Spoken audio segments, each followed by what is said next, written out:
Oh, mic's still on. Lovely. Well, it saves me time. Yep. I'm gonna be on the naughty list. Whatever. I just wanted to enjoy Christmas adventures with you guys. Apparently I'm not allowed to have fun or do things that aren't streaming the game that I have tagged. Dumb.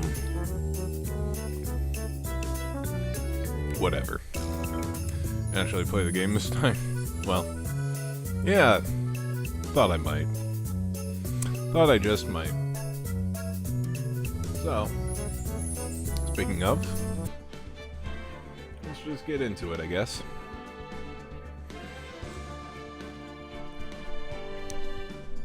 Alright. Let's continue on into Farewell My Turnabout.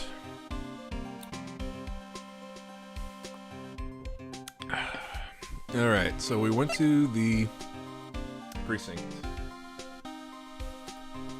I don't remember everything. I'm gonna be honest.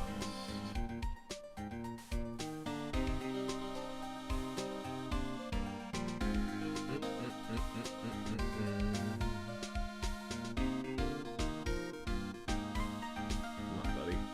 Go faster.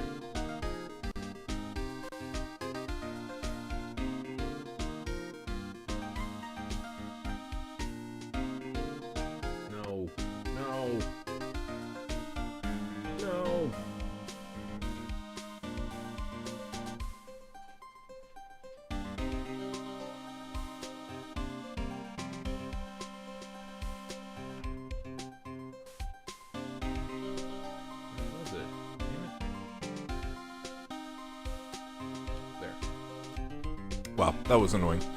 Bah humbug, YouTube, right? Alright, so I just want to make sure that the guide was pulled up and it was just loading in a billion ads. You know, I can't wait for the day when, like, all of the ads ever just, like, inundate websites to where people just don't use them anymore, and, like, we just start making the old internet again because of how bullshit the new internet is, or the current internet is.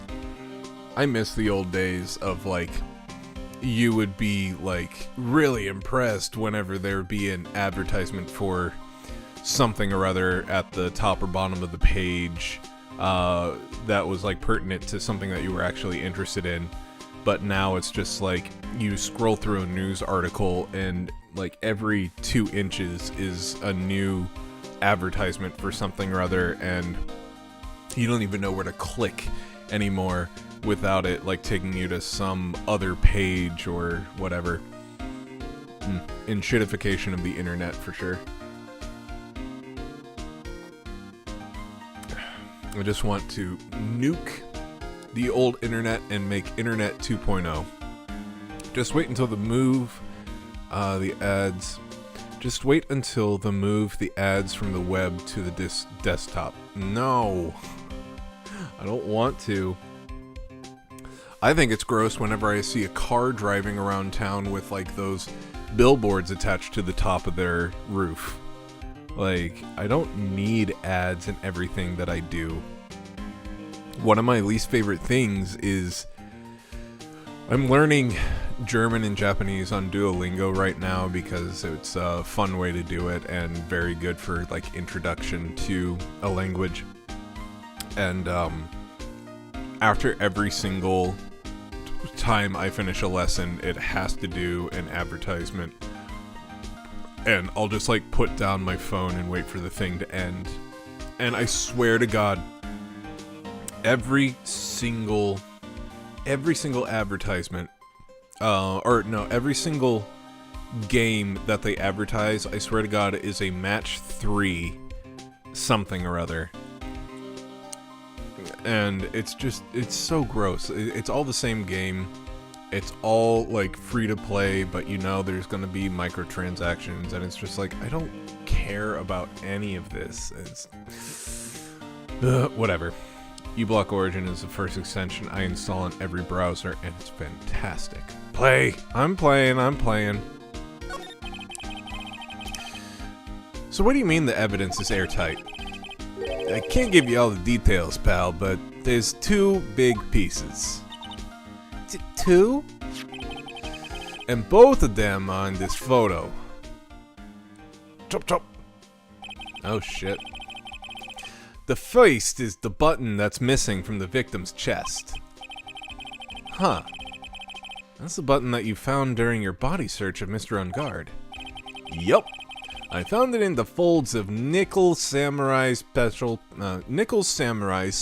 pants. And the second one is the knife in his chest, pal. The fingerprints on the knife in his chest. The fingerprints on the knife in his chest, to be exact. Fingerprints? Whose are they? You didn't even have to ask, little missy. It's obvious. They're Matt Ungard's. Tomorrow's trial. Talk about being stuck between a rock and a hard place. So, what about this airtight testimony? It's that old security lady, Ms. Oldbag. I thought so. What do you mean you thought so? Did she tell you something, pal? Well... And I even told her not to open that mouth of hers to blab to anyone. Her blab knob is stuck on 10, and there's no turning it down. Trust me. No, this is after the clown one. Yeah, well, Ms. Oldbag saw it all, pal. She saw Mr. Ungard come out of the victim's room around the estimated time of death. No way! Let's see. Examine. That must be one of the detectives. He's mumbling something to himself. Freeze. Police. Everyone's against the wall. Hands where I can see them. Hey, what are you doing, Gumshoe? Their hands, not yours. Their hands, not yours. You must be doing image training for arrests. This must be the chief of the this must be the chief of the detectives here. He's glued to his computer screen. What? The Hero of Heroes award ceremony? The grand prize got away from the German ninja again? Shouldn't you be reading something more important? Aw, it's kinda cute.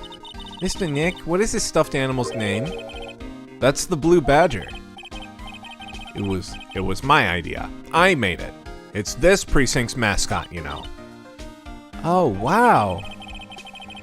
I'll get him a signed mascot of every police station if it's the last thing I do.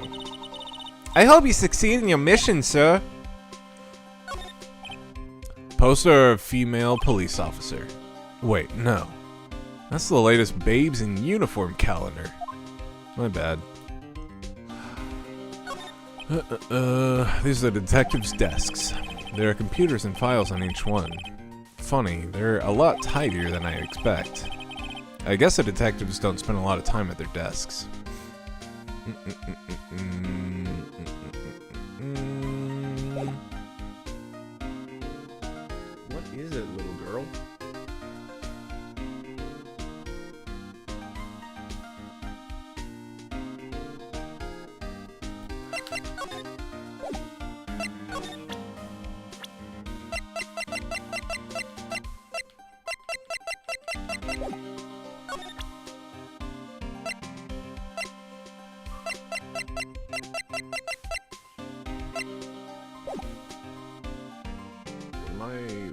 supposed to do?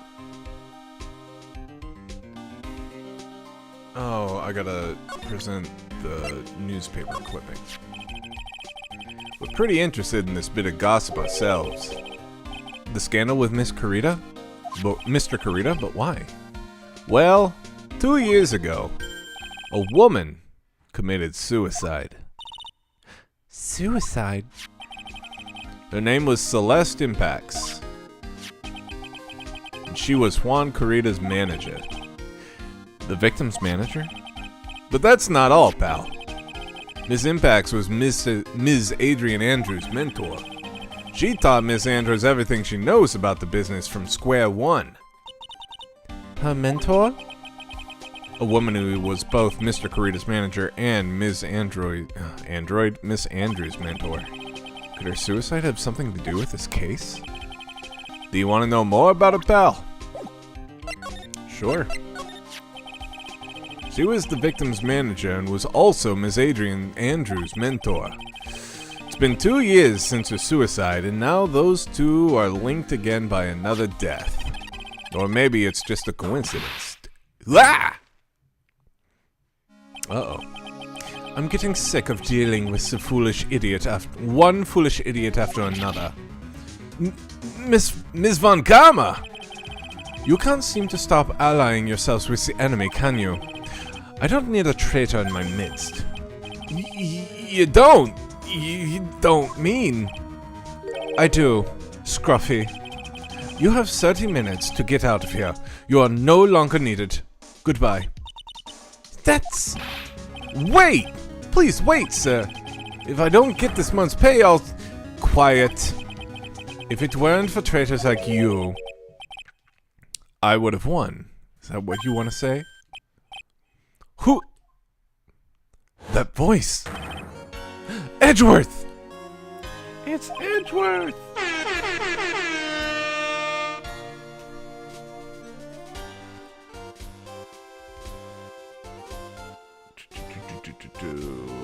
Hi, Leo. Video games were 10% realistic, her ass would be in jail. Next Reddit, next space. Edgeworth! It's been a long time, right? This person, this is Mr. Edgeworth? Kick her ass, Edgeworth. What am I going to do with you? Still blaming others when things go wrong. You haven't changed a bit, Francesca. You! How dare you show your face to me without a shred of shame upon it? You've soiled the Von Karma name, dragged it through the mud. You even ran away with your tail between your legs like the ill-bred dog you are. Are you talking about the Von Karma family creed? To be perfect in every way? Then let's hear it, Francesca. How are things going? I hear you're having a rough time maintaining perfection in this country. You seem to be getting crushed under the weight of it all. That's why I came back. Keep your assumptions to yourself. I haven't given in yet. I won't lose. This case is mine. I'll never hand it over to you. Never! Mr. Phoenix, Wright. I will see you tomorrow in court. The Snark Shark is back. It will be a clinical lesson on the meaning of total victory.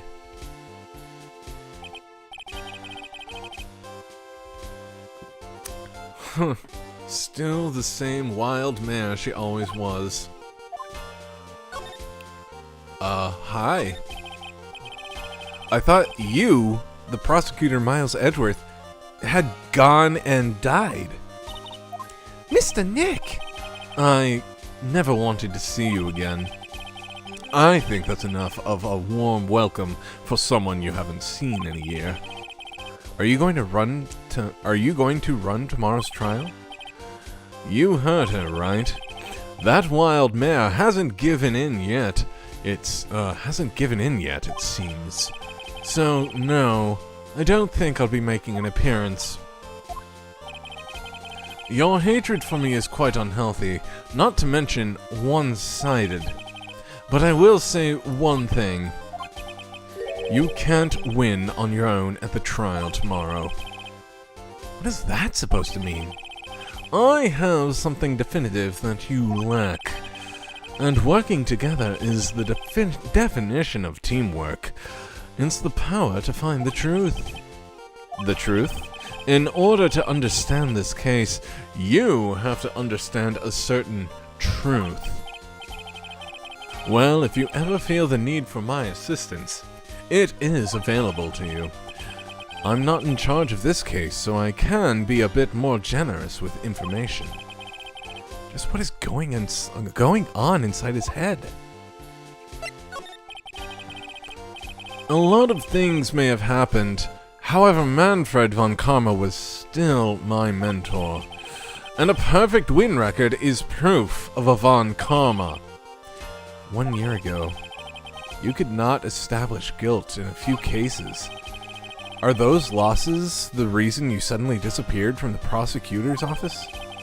Did you leave because you had lost your perfect win record? To think your motivation for prosecuting trials was so selfish. It's been better for everyone if you never came back to... It'd have been better for everyone if you'd never come back from the dead, Edgeworth. I see. Then let me ask you something. Why do you stand in the courtroom? What is your reason? Well, with Francesca, she almost always says, "I will defeat you this time," the instant she sees me. But the courtroom is not a personal battlefield for prosecutors and lawyers. I stand in the courtroom to defend my client. To save their lives. To save your client, you say. Those who think only of their own ego-driven goals, those kinds of prosecutors are reprehensible to me. Even if you're a prodigy, or someone like you, Edgeworth, it looks like there's still a lot you have yet to learn. A lot I have yet to learn? Me? Huh. Well, that's enough for now. The time when you will see is coming soon enough. Phoenix dares to speak ill of the mighty Edgeworth? Shame.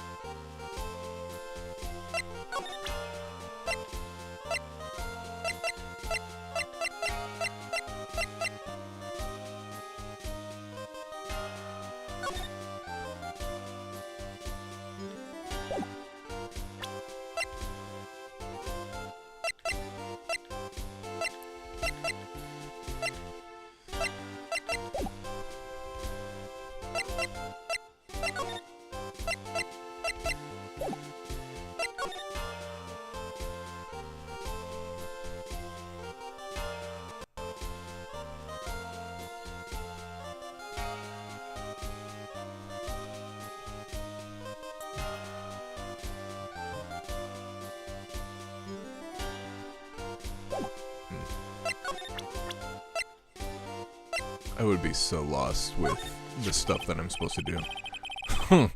This woman is another key to solving this case.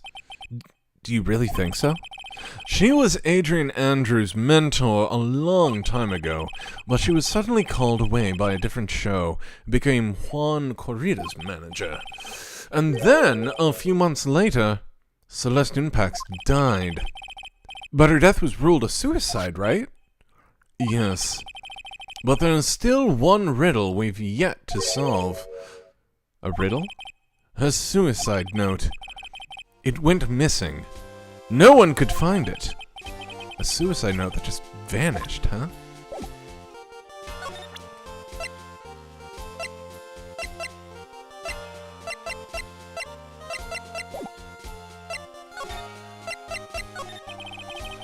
Miss Impact's death was most certainly a suicide. Of that there is no mistake. However, we could not find her suicide note. That's when the police began to suspect that someone had hidden it. The suicide note? But how do you know Miss Impacts had even written such a note? There was no solid evidence, However, we did find traces of ink on her right index finger, which makes the likelihood of a suicide note very high. But who would hide such a thing? The police think it was Mr. Juan Corrida himself. The victim? He was the one who found her body, which makes him the only person who had a chance to hide her suicide note. Mr. Corrida hid his own manager's suicide note? But why? As long as a note is missing, any speculation beyond this is meaningless. For now, I think you should look this over. This is a suicide report. Part 1, anyway. Part 1.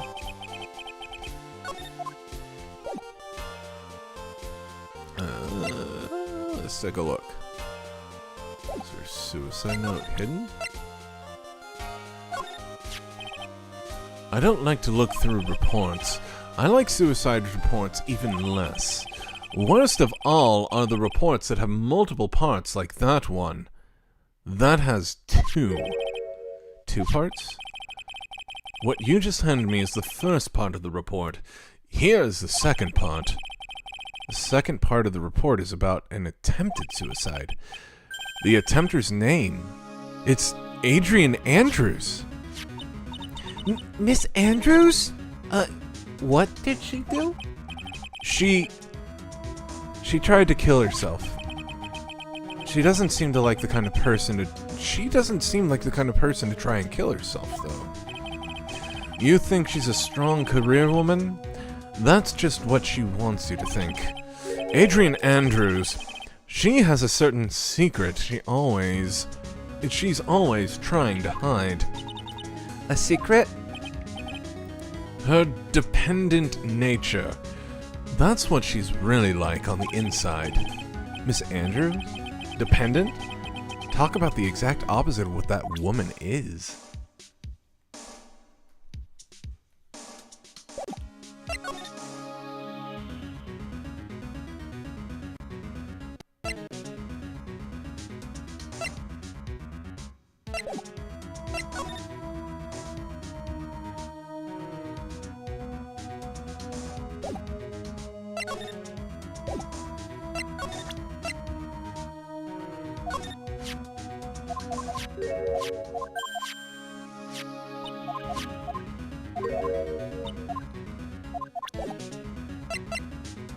Wait, what?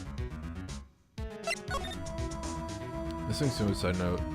Present suicide report. Dr. Edgeworth. Dependent nature. Oh, it's at the top. Why would it go to the top? What's this about Miss Andrews having a dependent nature? Adrian Andrews' attempt at suicide was a few days after the death of Celeste Impax. And why did Adrian Andrews think about committing suicide? Because she had apparently lost her will to live. Lost her will? But why would she...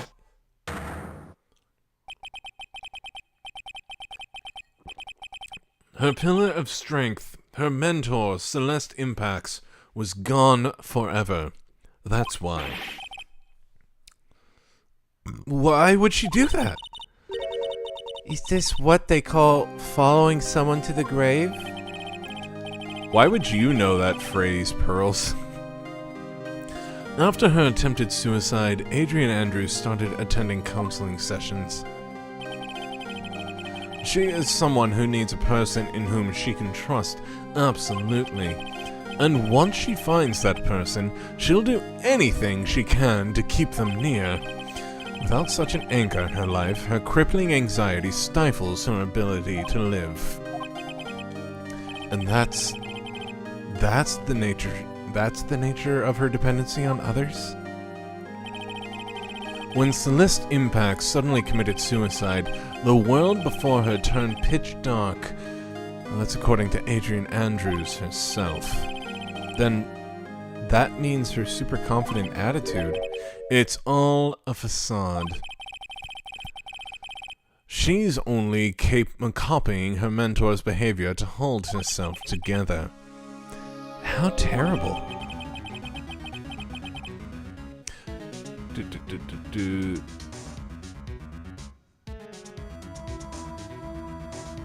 What?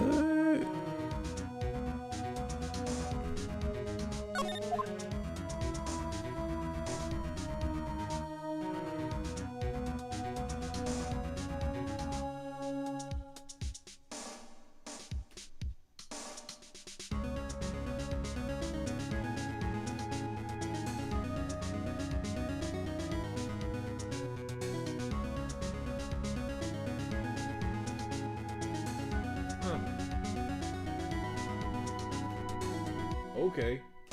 Looks like the government is doing a shutdown just before Christmas. Fantastic. Move to...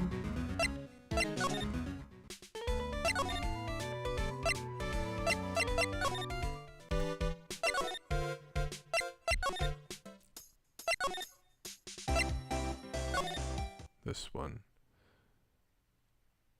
I don't know. Apparently there's something important about this one. Let's see here. I think I'm supposed... Oh. Slide. Examine. I've looked at all of this.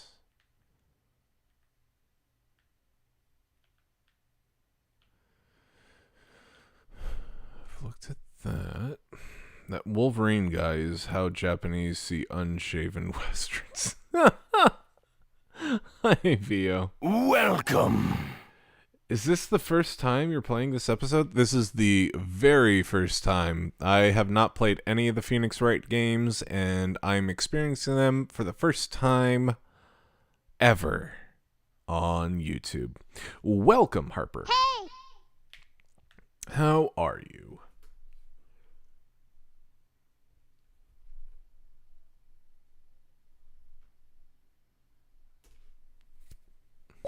Oh.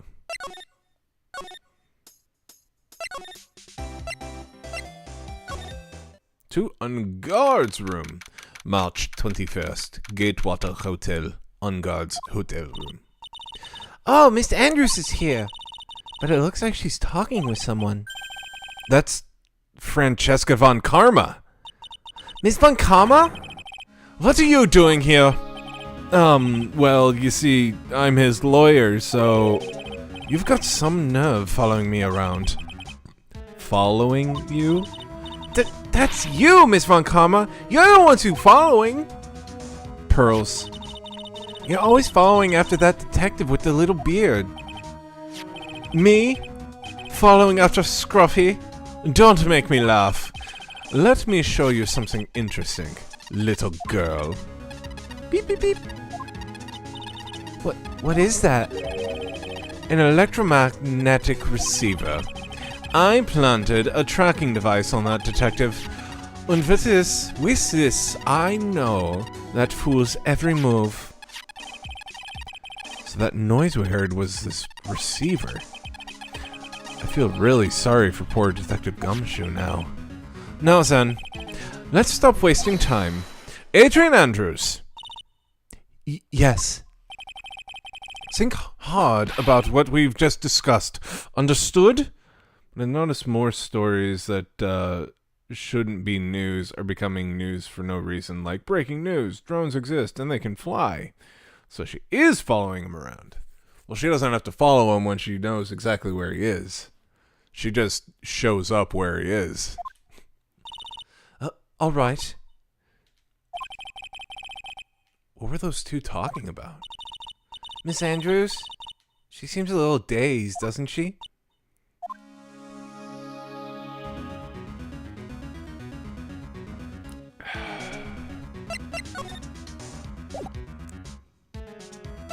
So apparently I'm supposed to present this.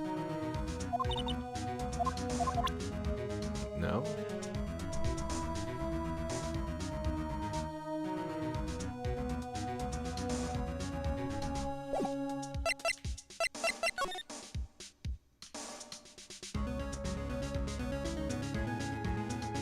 wish the cursor moved faster.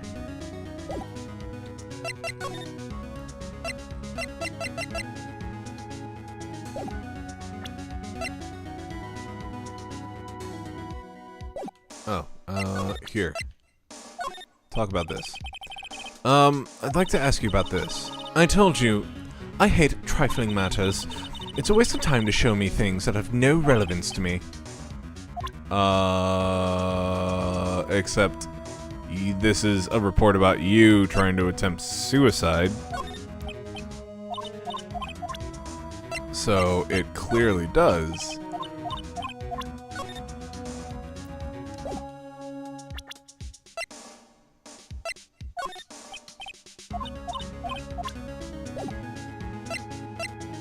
Interesting.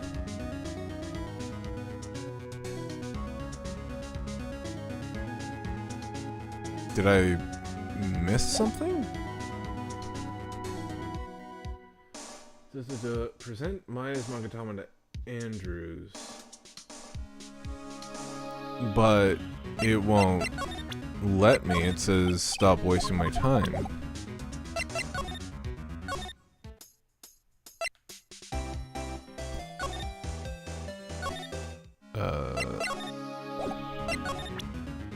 There's gotta be something that I present to her. About him. No. What about her? No. What about this? What about this?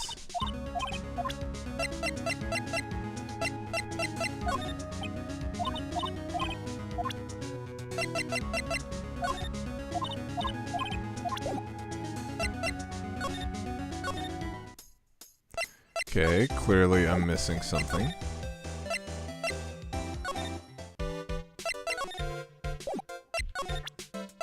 Do I present this to you? You should see if anything more to talk to her about. I did, but everything was checked off. If I talk to her again about the stuff, will it unlock things?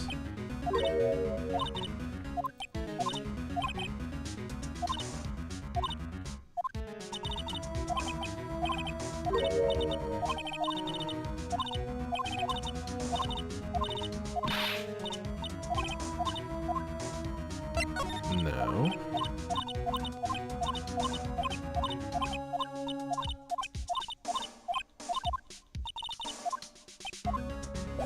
No, okay. Nothing here. I must have missed something.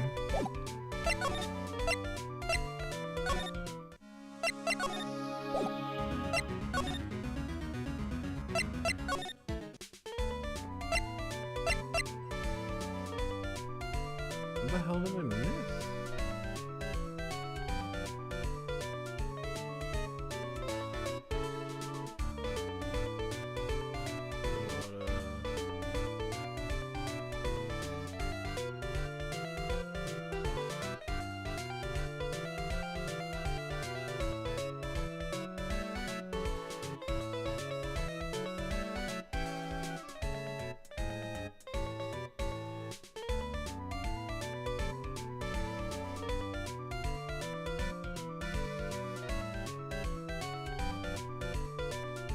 Maybe investigate more and see if there's anything more to find, then present that, and the locks will come up.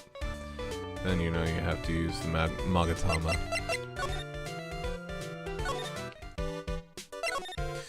I'm thinking... It's a goldfish disguised as a man, can't fool me.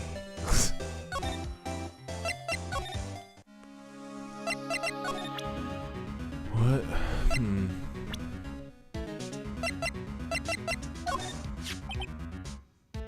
Did you know the victim, Mr. Kurita?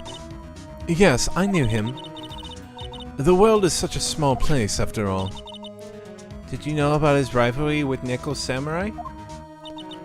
Honestly, They were like children when it came to that.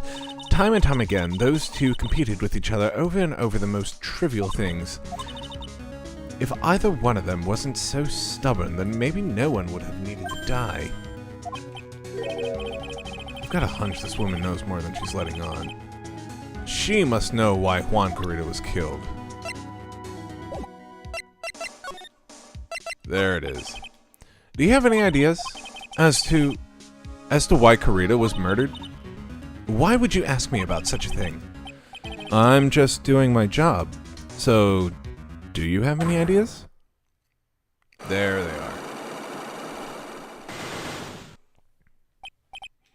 are. Miss Andrews? Sorry, but there's nothing more I have to add to this conversation. Is it a Psylocke, Mr. Nick? Yes. There's getting to be more of these more lately.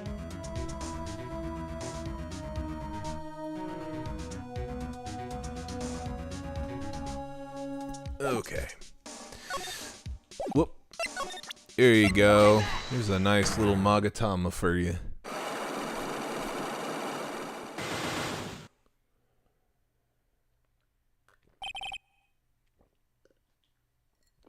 Motive for the murder. Why was Juan Corrida murdered? If you ask me, I think you know the reason why. Oh, if you ask me, I think you know the reason why he was killed. Why are you hiding things? Don't you realize you're putting Mr. Unguard's life in danger by your actions? Why do you ask questions for which I have no answers? The truth is, I was not that close to Mr. Corrida. You were not that close. That's right. I've never been good at being intimate with another person. You're not good at being intimate with another person? Somehow I highly doubt that. You and Mr. Corrida had an intimate relationship, did you not? A silly third-rate tabloid article. If you even had half your wits about you, you wouldn't believe such rubbish. Well, it seems quite a few people have already bought into this story. Did she just say she's bad at sex? She says she's bad at intimate relationships. She didn't say nothing about no sex. Imagine Edgeworth walks in on this. Phoenix, what are you? Why are there chains? As to be expected in the world filled with crooks and liars. Note to self, stay on her good side. In any case, I despise interpersonal relationships like that. I see. However, what if there was a need for you to get close to someone? Me? Need to get close to Mr. Corrida? As if there was ever such a need. Didn't you get close to Mr. Corrida for this person's sake? Celeste Impacts, your mentor. How do you know about Celeste? Ms. Impacts, she committed suicide, didn't she? But it looks like no one knows why. Right before her death, she was Juan Corrida's manager. So I believe you got close to Mr. Corrida so you could find out more about her suicide. You have a great imagination. You may have a future yet as a slimy muckraker for a putrid third-rate tabloid. Miss Andrews? There was no mystery surrounding her death. None. It would be pointless for me to force myself into a relationship for nothing. Is that really true? Was there really no mystery at all? I don't believe you were completely at ease with the way her suicide resolved. I think this one is supposed to be her attempted suicide. No. Apparently it needs to be this one first. Miss Impact's suicide note was never... Oh, the suicide note. Was never found, was it? It looks like the police were under suspicion that someone had hidden it. Like maybe the person who discovered her body? Mr. Corrida? Juan? And, Ms. Andrews, I believe you thought the same thing. That is why you became intimate with Mr. Corrida. I've sat by quietly and listened to your insulting ramblings long enough. It's true that Celeste was my mentor. However, allow me to say this again. It had nothing to do with me. I didn't even know that her suicide note was never found. I'm a person who doesn't care about what goes on in the lives of others. That's the impression you like to give. However, I don't think that's who you really are. What? I have evidence that says otherwise. This is proof that Celeste Impax was someone very special to you. Ms. Andrews, you nearly went through with it too, didn't you? Went through with what? Ending your life. Ms. Andrews, you look and act like a very strong woman who has it all together. You don't ask for anyone's help, relying only on yourself. Yes, I've been very independent ever since I can remember. However, that is all just a lie. A facade. You've always searched out people on whom you can depend on. That's... You were dependent on Ms. Impax, weren't you?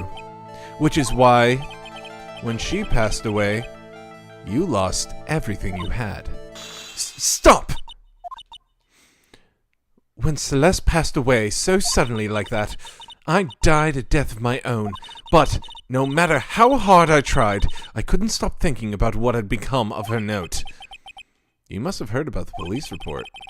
The one that said that the police suspected Miss Corita of hiding Miss Impact's note?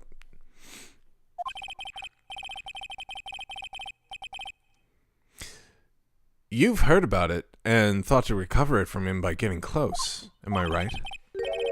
If that's the case, then everything changes. What do you mean? What topic did we start this conversation on again?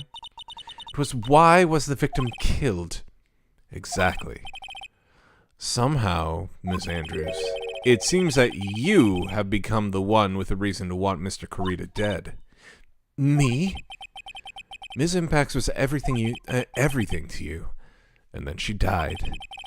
And you would do anything to find out why she killed herself.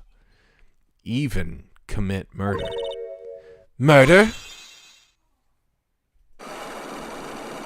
Breaking news! Chill Pill exists, and he can stream! That's me! Also, hello! Whoop. Hello, Toko. How goes it? Doop, doop, doop, doop. Should have been here an hour ago. We were watching videos and then Papa YouTube decided, nah, we can't have fun. So, it shut down our fun. It's true. I'm a woman who can only live in insecurity. I'm physically small, and I don't really have a lot of self-confidence. I've pushed against all that, though. I've tried to live strongly. I never wanted anyone to find out the truth. Miss Andrews, this one thing. It's the one thing I wanted to take with me to the grave. It was my secret. Andrews looks like Zero Suit Samus. What's your theory for the entire murder? Come on.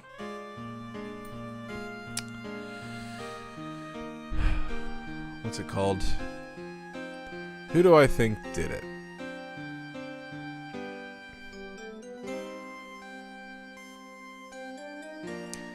Well, right now, Andrews is pretty fucking up there. Especially with her knife missing.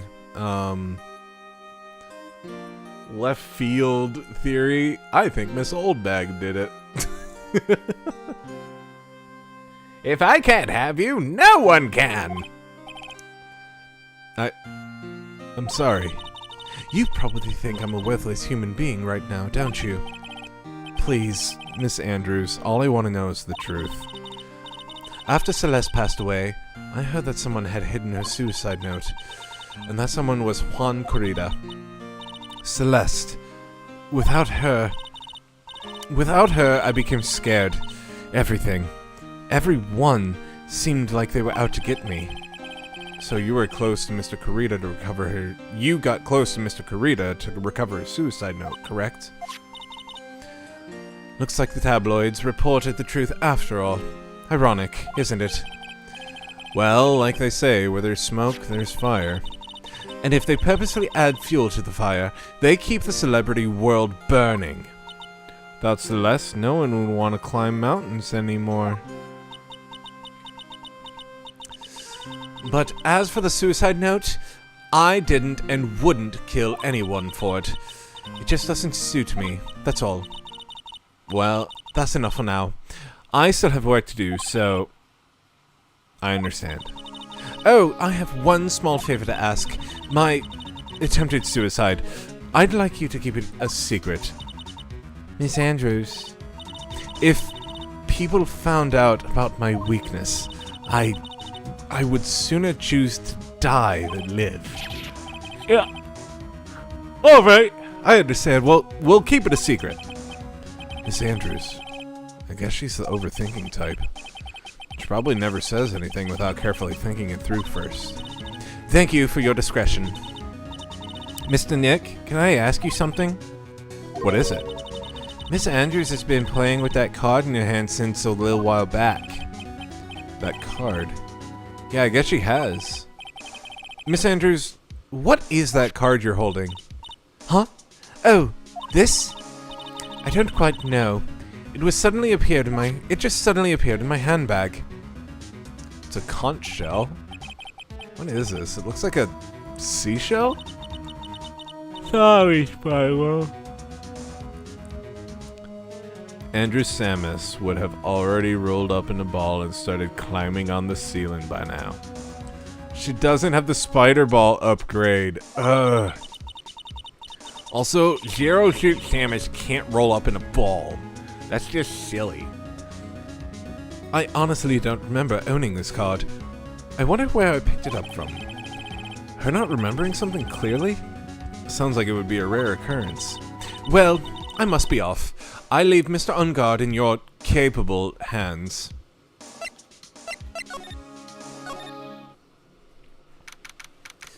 March 21st. Gatewater Hotel, Hallway. Well, I think we've gathered about all we can. Oh, what about Mystic Maya? Is she alright? Oh, Pearls. She looks so worn out by all of this. She hasn't slept at all and has been walking all over the place with me today. What's wrong, Mr. Nick? Let's go back to the office for a little while. You're really tired, right? Oh, no! I'm okay, really. I'm fine, I really am. You don't look fine to me.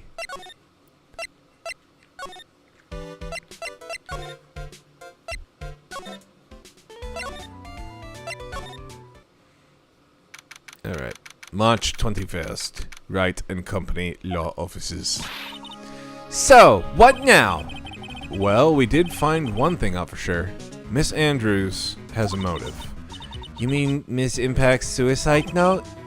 That's right. She was also the one to discover the victim's body. Clever. Beep, beep, beep. Ah! Mr. Nick, the transceiver! Hello? Wright and Company Law Offices? Mr. Attorney, you're not answering a phone! Oh. Maya? Where's Maya? As I promised, I have not gone within a few feet of her this whole time. Phew. Which is why I suppose she is absolutely famished. What? So I suggest you win a quick acquittal, my friend. At any cost. Wouldn't you agree? Wait, Maya, let me hear her.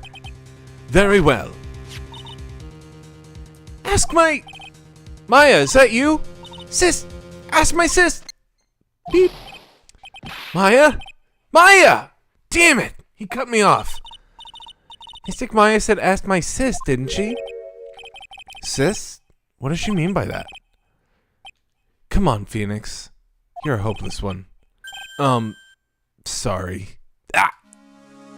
Oh my lord. Did the 5-year-old just turn into a 28-year-old?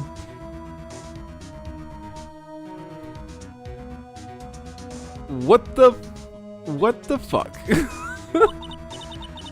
I have a message from Maya, so come, ask me anything you want about her.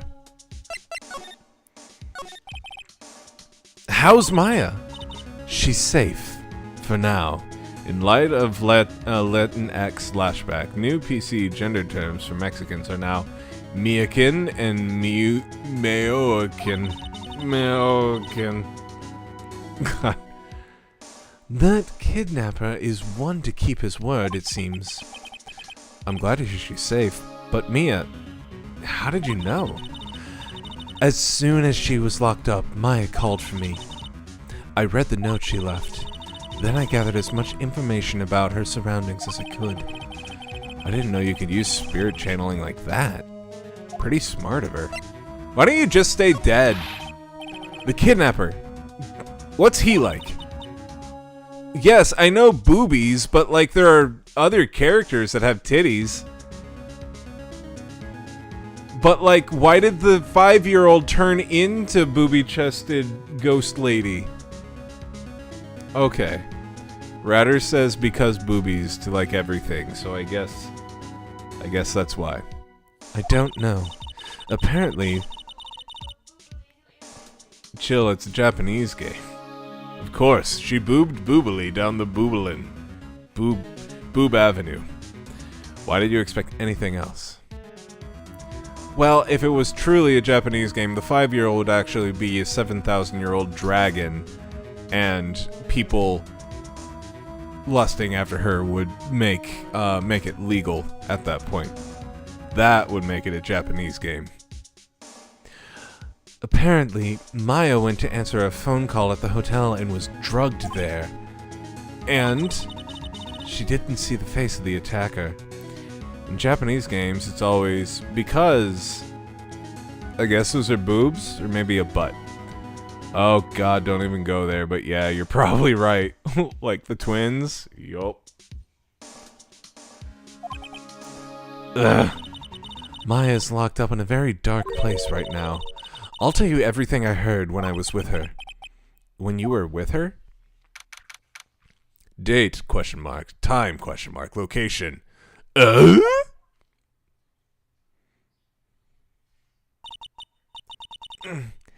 starving. I could really go for some apple pie. I mean, at a time like this, sweets are the only way to go. I have to stay positive.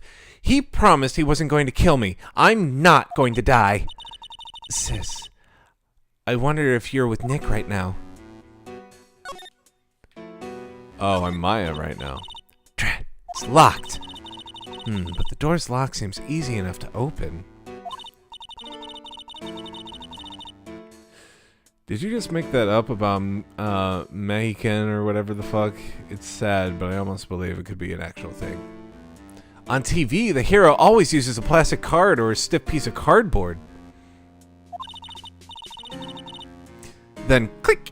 They magically open the door. I wonder if there's a card like that around here that I could use. Like this one? Huh? Someone dropped a card here. It kind of looks like a business card, but there's no name on it. It's called a calling card. It's a picture of a seashell, I think. What a strange card. Ah, that's it! The shell card! If I use this, maybe I can get the door open. This might be my key out of here. Yeah, that doesn't work with locked doors, though. It kind of does.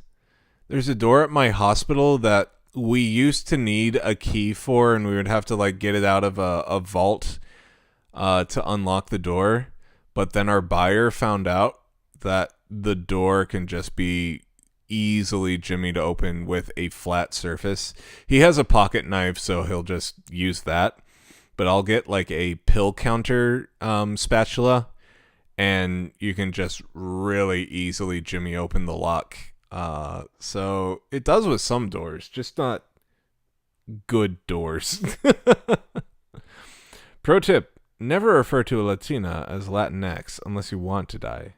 Yeah, I never understood calling Hispanic people Latinx. It's a mouthful, and also it's super awkward. And knowing a lot of Latinas and Latinos, none of them are actually offended by the phrase Latino or Latina at all.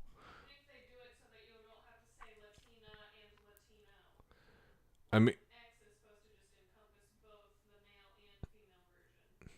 right, but saying Latin X is just a mouthful. Well, if you're referring to a group of people, it would just be Latino. Da. I had a feeling this card might be useful. Wait, you expect them to talk to the respective people before advocating in their name? I'm a genius! Alright, now if you'll excuse me, Mr. Kidnapper. Click! I did it! Okay, now I'm getting the heck out of here. I shouldn't keep Nick waiting. Or worried. Uh-oh. To be continued. Got him! Whoops.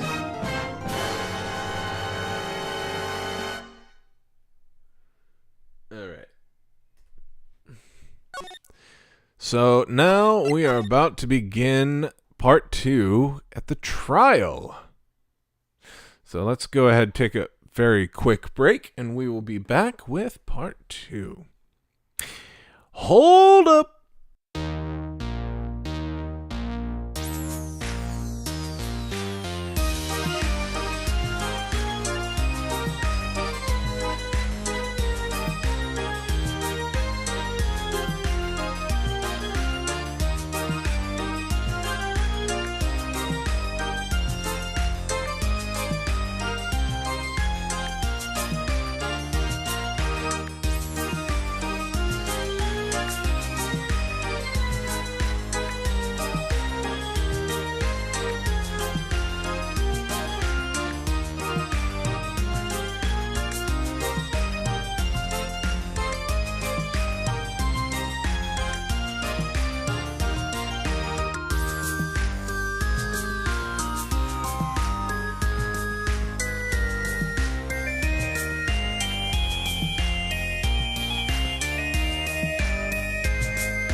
All right.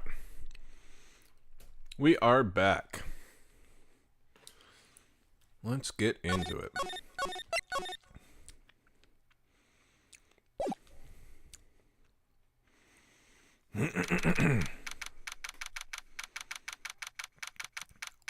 March 22nd, 9:47 a.m. District Court, Defendant Lobby Number 3. Adrian did it! Adrian did it? That's what it looks like. Dude, no way! That woman couldn't do anything like that! In court today, there will be a mountain of evidence that will implicate you. A mountain of evidence? I'm certain there is someone out there trying very hard to pin this whole thing on you. Please, Mr. Lawyer. Dude, like I said yesterday, I'm refreshing like a spring breeze, alright? I can't let any sort of scandal ruin that. I understand. Well, it's almost time. Mia, we must get a complete acquittal today. I know. But I can't focus on Maya's situation right now. Or Pearl's either. No matter what, I have to focus on winning this case by the end of the day. Indeed. Well, let's get going. It's him. This is Wright. Good morning. This is it, Mr. Attorney. The day of the trial. Maya, she's unharmed, right? Well, when I checked on her earlier this morning, she seemed a bit, how shall we say, tired. Don't worry. People don't die that easily. Besides, what you really should be concentrating on is winning today's trial. For my sake, as well as yours, you must win today's trial. Which is why I sent you a little present this morning. Present? What in the world would you want to give me?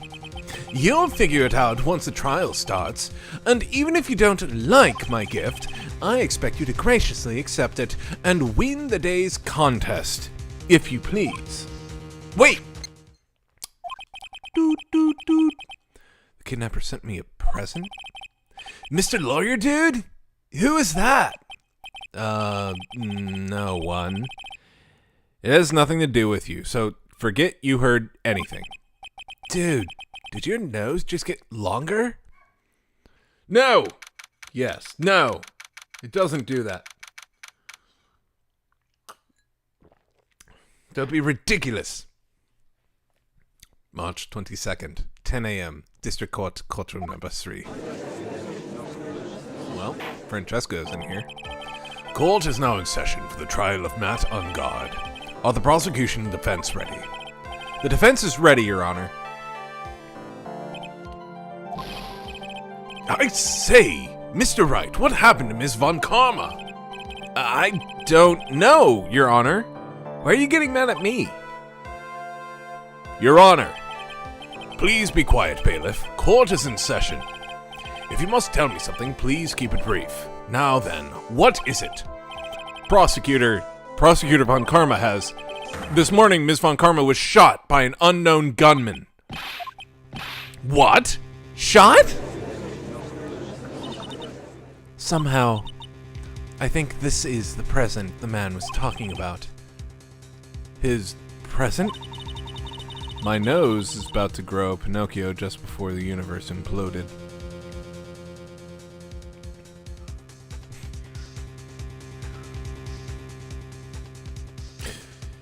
Ms. Von Karma is one of the top prosecutors in the country at the moment.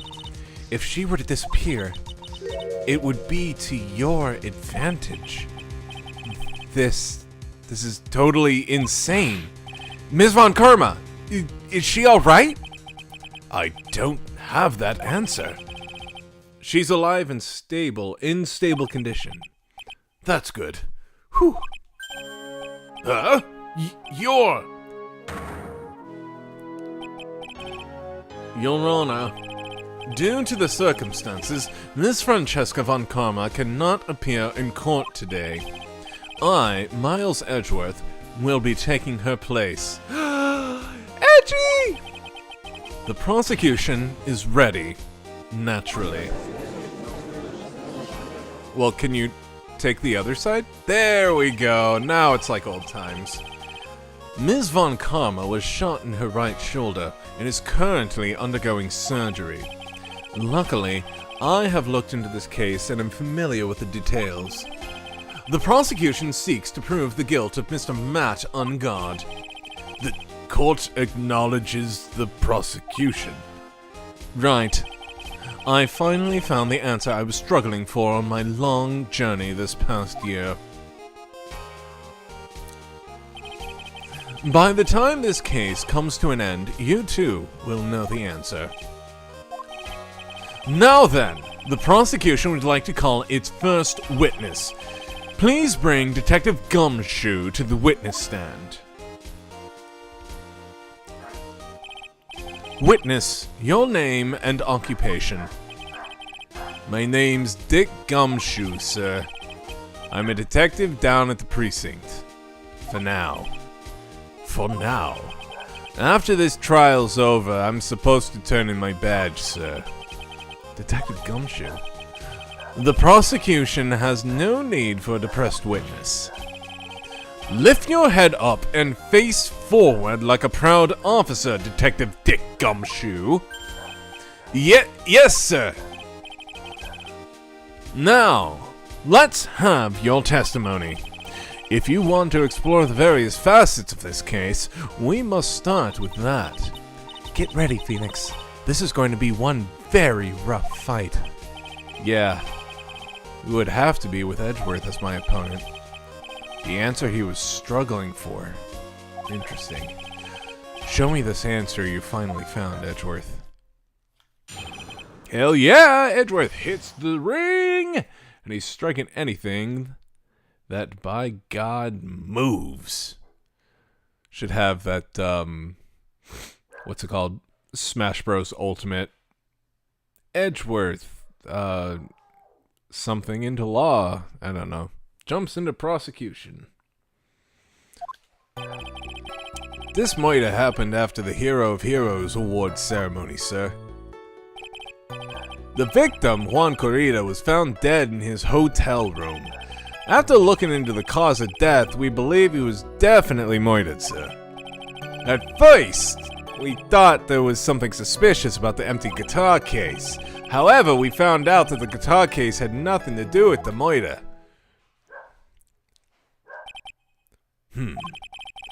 After the award ceremony ended, the victim was alone in his room.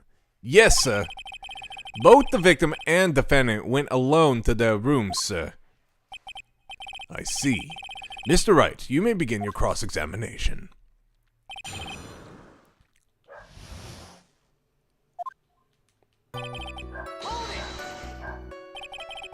Would you please give us a brief timeline of what happened after the ceremony? Okay, pal. Ceremony started at 6 p.m. It ended around 8 p.m. And then there was a short break. The special post-ceremony show was supposed to start in the lobby 30 minutes later. And that's when the victim's body was found, correct? Which is to say, the murder occurred during that 30-minute break period. Please continue with your testimony, detective. Hold on, I gotta let the little boy in.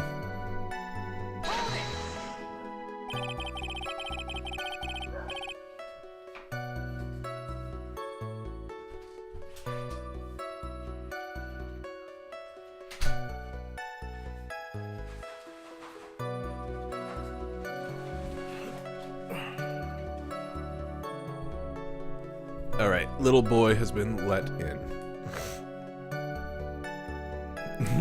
Chill, Pilbro. Put baby outside. Well, I mean, he was making a lot of noise and smelly, so... yeah, I put him outside. So what? Yeah, so what if I put him outside?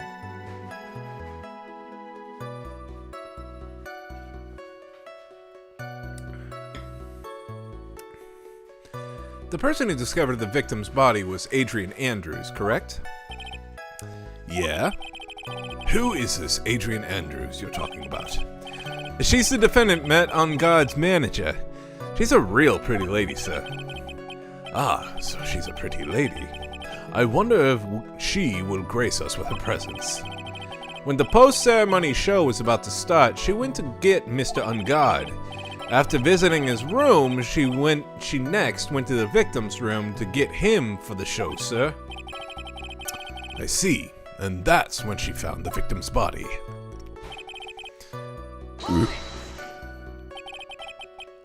Chills all out of babies to throw. I've got plenty of babies to throw. The cause of death. Wasn't that because Mr. Kurita was stabbed in the chest? Only a careless amateur would believe something so brainless as that, pal.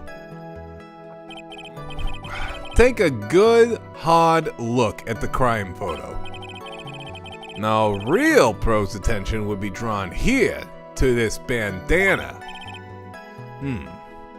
Banana. His bandana, sir. That's the thing wrapped tightly around his neck, sir. Ah, yes, I see. His banana-scented bandana. Way to save face, Judgy. Then, what about the knife? It seems to have been stuck in the victim's chest on purpose after his death. We have a crafty murder on our hands here. Time of death 8:15, cause strangled with a scarf, then stabbed with a knife. At first we thought there was something suspicious about the empty guitar case. And why did you think that? Because it was empty, pal. The German ninja doesn't go anywhere without his bright red guitar. And we couldn't find it anywhere at the scene of the crime. Oh. Then how about this theory? A fan really wanted the guitar and did the crime to get it. How's that? We thought of that too, but... The only fingerprints on the guitar case were the victims. Only the victims, huh?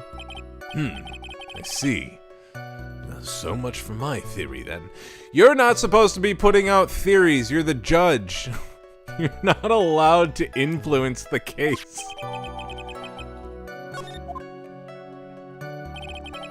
However, we later found out that the guitar case had nothing to do with the murder.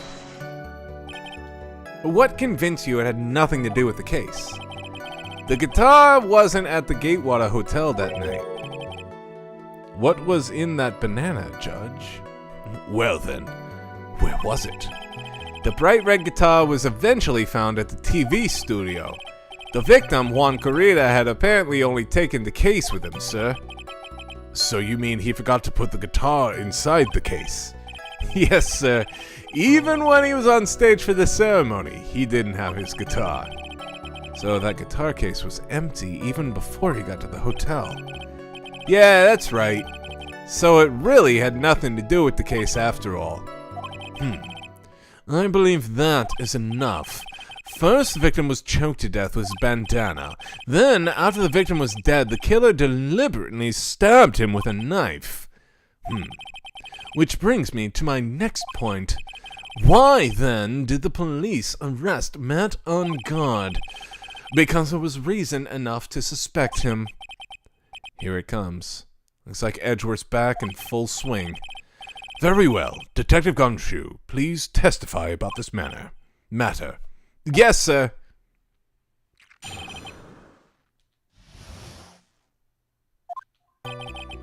Matt Ungard and Juan Corrida were huge rivals with each other. They each thought the other guy was in his way. That's motive enough in my book. As for evidence, there's the German ninja's button. It was ripped off of the ninja costume and was found in Mr. Ungard's hakama. The defendant's fingerprints were also all over the knife. The defendant brought the knife for the crime, which makes this a premeditated murder. So the defendant's fingerprints were found on the knife used in the stabbing. It was sort of sticky on the handle, so the fingerprints came out pretty clearly, sir. And there's this button. That was found in the defendant's clothes, was it? And is this button also covered in blood? Yes, and we know that the blood on it is the victim's blood, sir. What? All of this points very clearly to the defendant, doesn't it? Yes, it most certainly does, Your Honor. Ready to give in yet, right? I'll find the hole in your argument somehow. You can press as hard as you like. Just hurry up with your usual pointless questions. Ooh, the sexual tension! But in terms of popularity, Mr. Ungard won, did he not? Yeah. But you know what's ironic, pal? Juan Carreta was always one step behind Mr. Ungard in everything. This year, it seemed like he'd finally caught up, ready for the big final showdown. But Mr. Carreta lost the Grand Prix at the end. That is too bad. He must have been pretty downhearted after losing.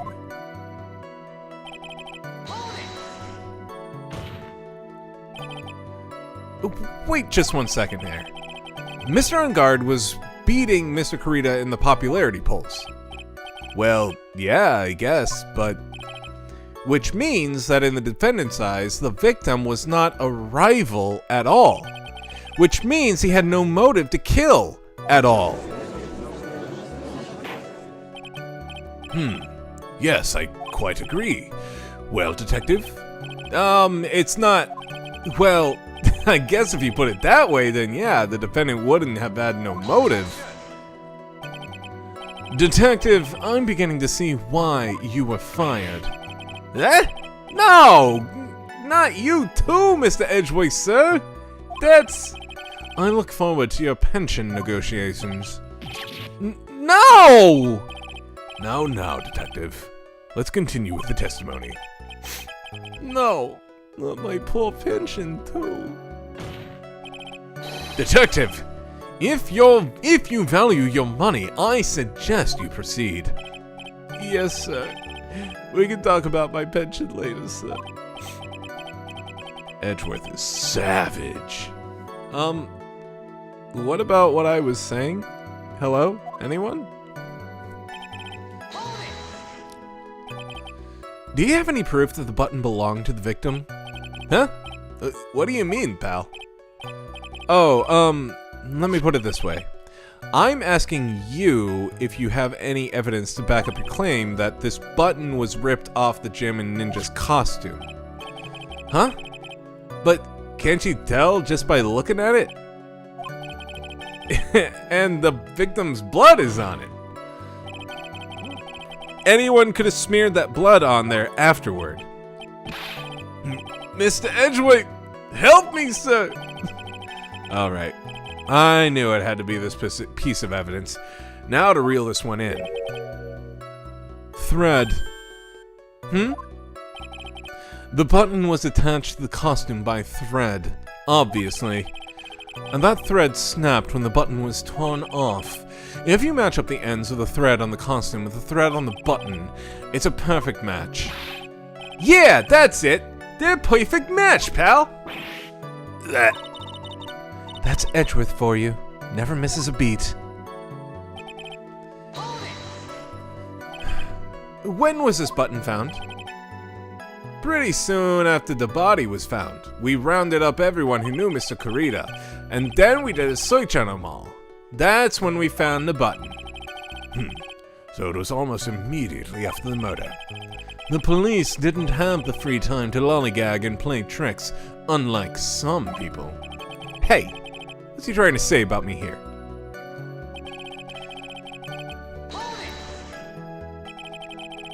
How are the fingerprints arranged on the knife? Huh? What do you mean, pal? By examining the fingerprints, you can determine how the defendant held the knife. For example, did he hold it normally or overhand? Oh, is that what you meant? Well, we didn't actually think of that. I can't believe the bumbling of this department. Hopeless. Were you paying attention to the testimony, Mr. Wright? The defendant's fingerprints were all over the knife. There's no way to determine how the knife was held at the moment of the murder. So if the defendant... Is the defendant the owner of this knife, then?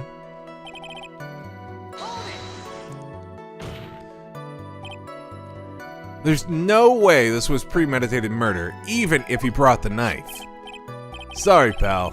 This isn't some pocket knife. It doesn't fold, so it's not great for walking around with either. Nah. Well, this is not good. If the prosecution can prove it was premeditated murder, we're done for. Phoenix. Yes? There's something very interesting about what that detective just said just now. Think carefully before it's too late. A button covered in the victim's blood and a knife with Unguard's fingerprints. Be grateful. If the judge were more rash, he would have already pounded his gavel in closing. We're still in a world of trouble. Well, before any battle, you must find your enemy's weakness. So let's find the weakness in this testimony, no matter how small it may be, okay, Phoenix?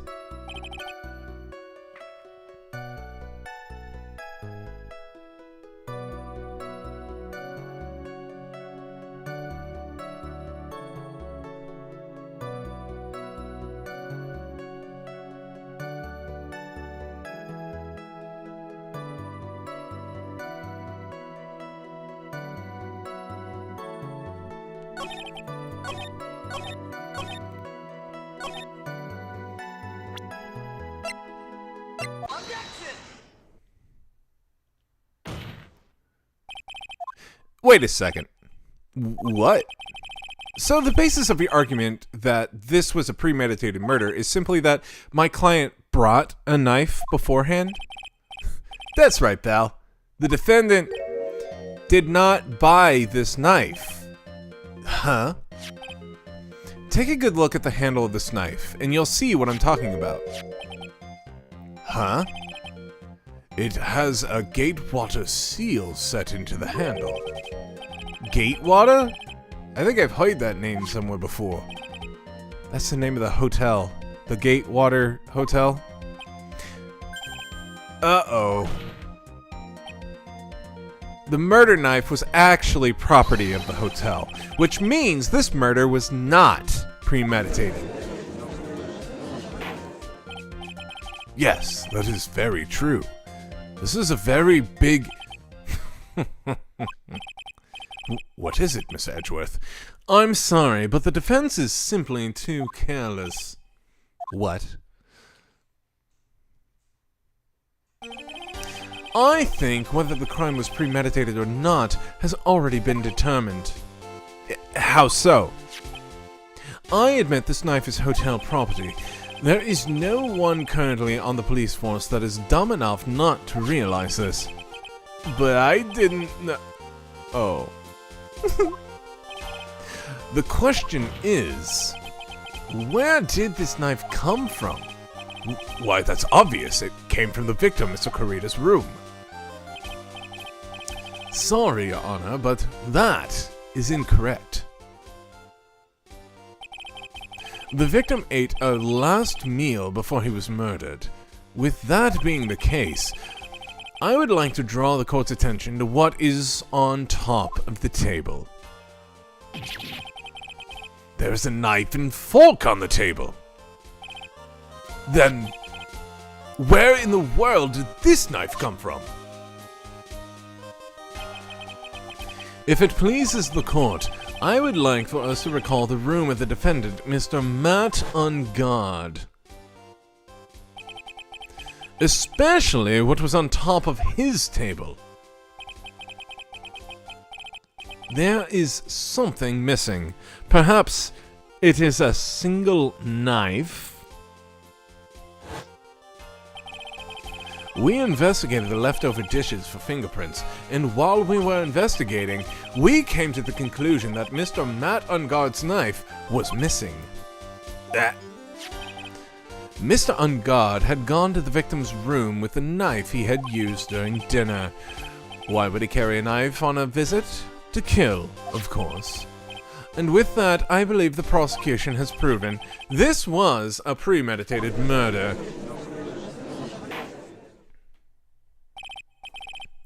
It might be premeditated, but I don't think that it was him doing the meditations. meditating. Whatever. I could be a cam girl. When the fuck did I say that? Chill says many things, and we have them all documented.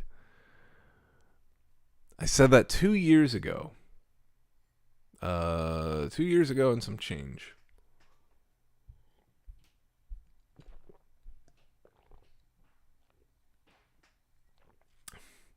Or I guess more like a year and a half ago. What was I doing a year and a half ago? Probably Metroid, right? Amazing, Mr. Edgeworth. Absolutely brilliant. A brilliantly clear deduction. It seems like Edgeworth has this planned from the very beginning. This must be one of those traps, and I just walked headlong into it.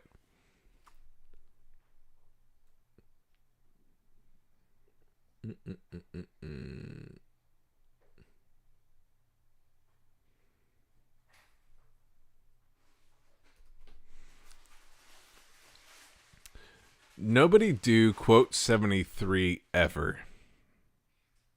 Uh-oh. 2 bites ripe, 2 butts ripe for the grabbing.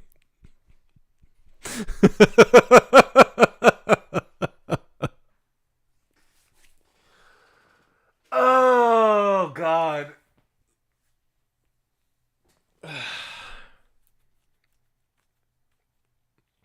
I'd say I could never run for political office, but I could. I just don't want to. This would not bar me from anything. A murder weapon with fingerprints and a button from the victim's costume. There is quite a sizable amount of evidence here. I can safely say that any further deliberation is a waste of your honor's time. Although, I wouldn't mind if the defense were to present evidence not yet shown to the court. Evidence not yet shown? Haven't you guys said in the past that if you show evidence not approved beforehand, it's thrown out? Look, we elected Donald Trump twice, the second time after he was impeached and convicted. True. He means evidence that the court hasn't seen yet.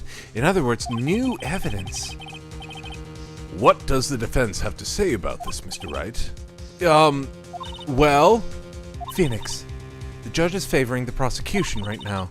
If we answer with something wrong here, that gavel of his will be ringing out to the sound of our defeat. Mr. Wright, do you have something important and necessary to present to this court? There's one. One piece of evidence that catches my attention. Something that this court has yet to see. Uh-oh. Mr. Wright, I will say this one more time. I do not feel this trial needs to continue at all. However, I am giving you one chance, and only one. What the judge is saying, Wright, is don't try pulling one of your usual bluffs here. If I mess this up, it's curtains for all of us. You may now present one and only one piece of evidence. Now then, what is this important evidence that you must show the court? The wine glass. What wine glass looks like this, by the way? This is like what you put a daiquiri in. This is a wine glass, is it not? Please look at the photo of the crime scene one more time. The scene is a mess because of the victim's struggle against his assailant. The vase was broken, his makeup is all over the floor. These were all things that were, at one point, sitting on top of the dresser. Well, yes, I see your point. However, this glass that is sitting on top of the dresser is mysteriously untouched. The only thing that had not fallen over, along with everything else in this wine glass. This piece of evidence is more than strange enough to warrant further consideration. Well, what do y'all have to say? Jill, do you have a Banjo-Kazooie Funko? Actually, hold on.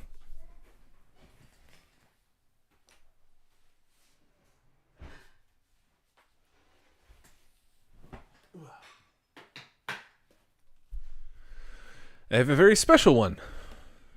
That is in a little shadow box with the original game art on the back. So yes, I do. And I like it very much. They really need to come out with Banjo 3 already. Neato! Donka. You should play Banjo-Kazooie. I feel like I could beat Banjo-Kazooie in like 2 streams. I might do it as a palate cleanser. That would be fun.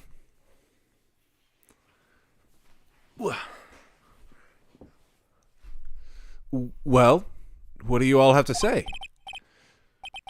Is it that short of a game? Well, if I were to 100% it, no. However, I'm very good at it, and if I'm not 100%ing it and just beating it, yeah, it is. Well, yes, it is a little peculiar. Look up on how long to beat. I want to estimate that it's probably in the realm of like 12 to 15 hours as far as beating, not completing.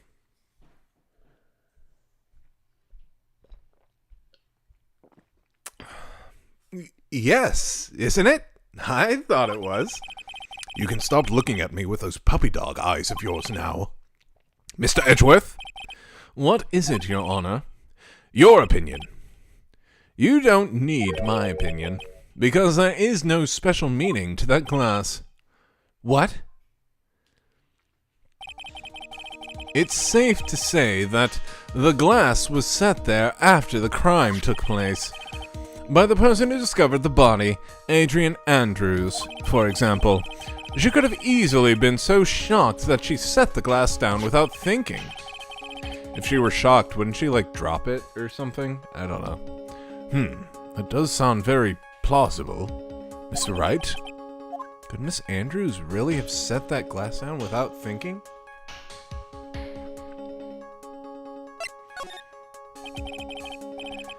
If I appear weak here, the trial's over. I can look for my proof later. For now, I should trust my instinct and point with certainty. They just might fall for it if you're thought-provoking enough.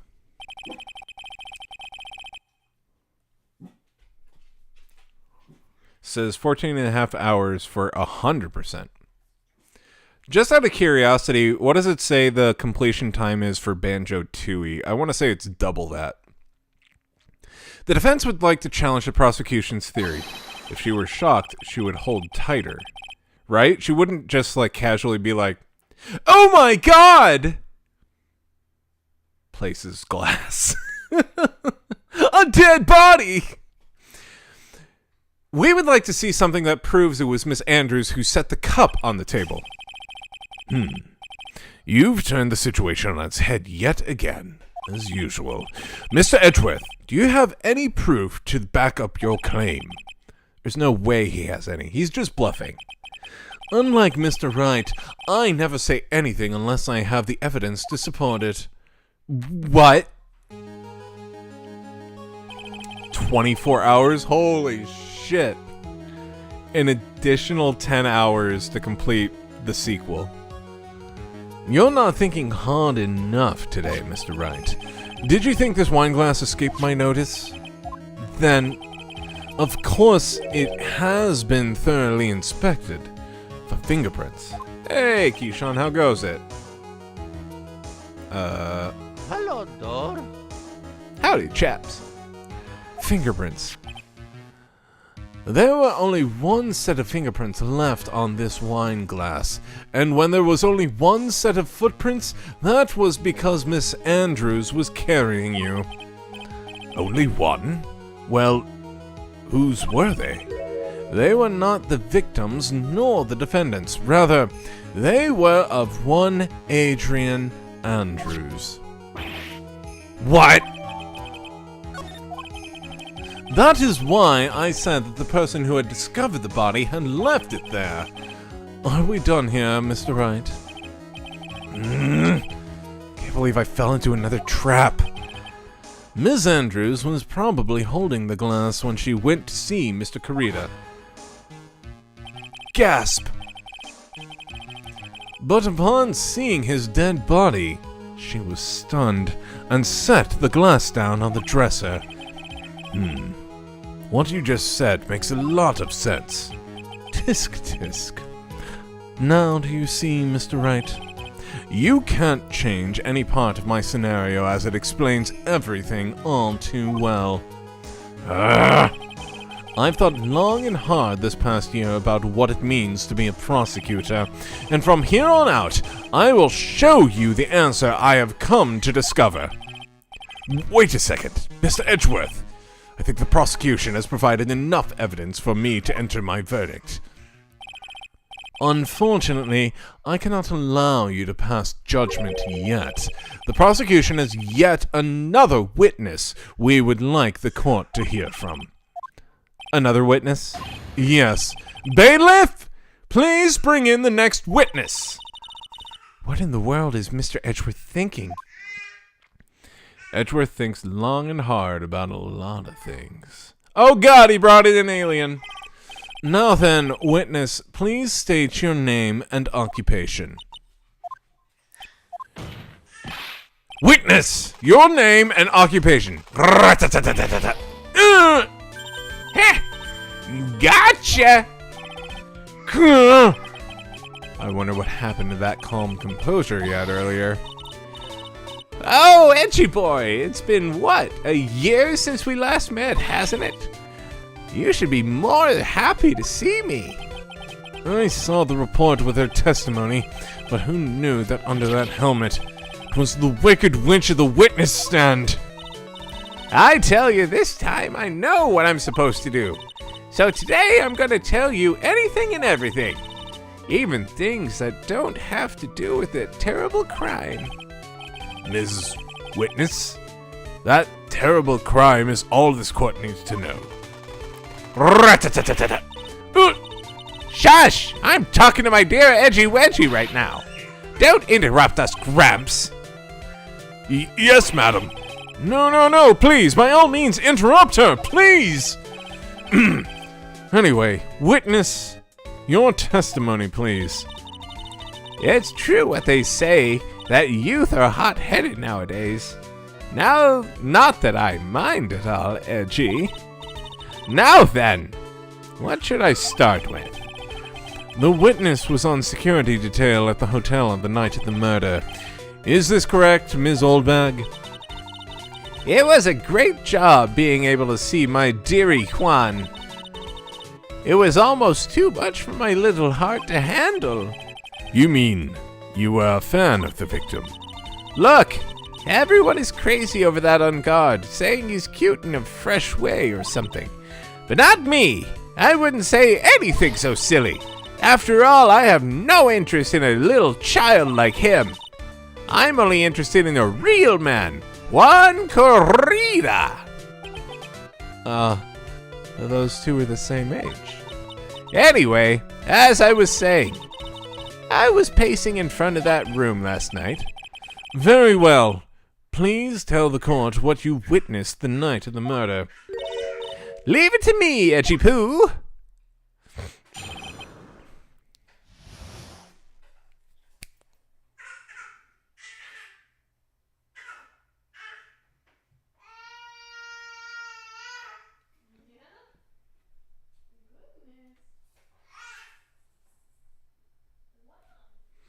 He's got a lot of stuff to say.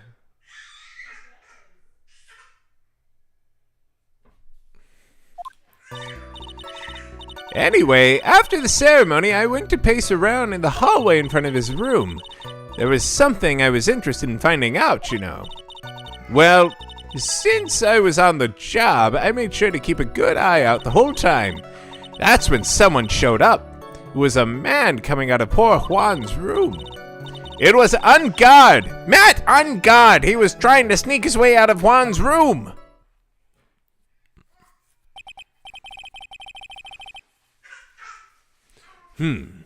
So Mr. Ungard came out of the victim's room.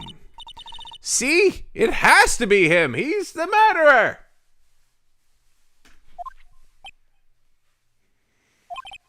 I see. Well, Mr. Wright, you may begin your cross-examination.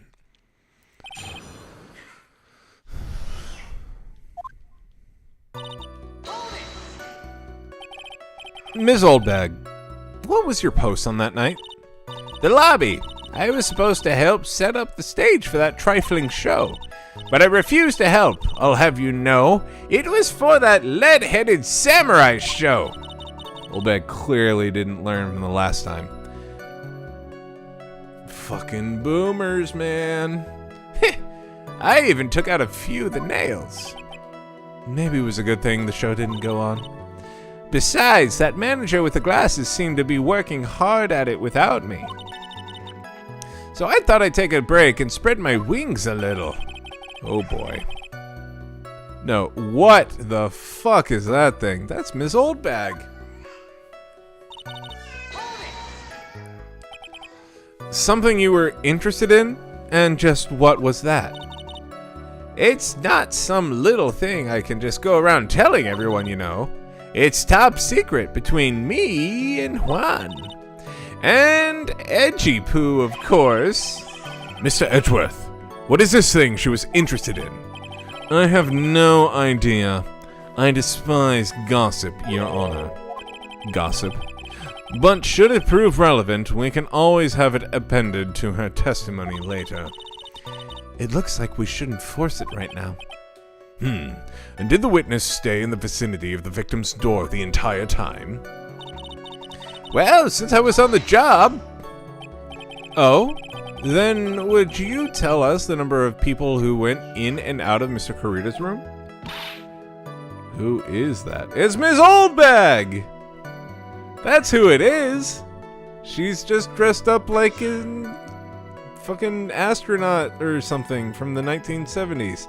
I have no idea! I wasn't born so I could count things for those who didn't pay attention in class. That's why, ever since I turned 20, I quit keeping track of how old I am. Yes, well, that would explain why your age was not included in the report. In any case, the witness then saw someone, correct?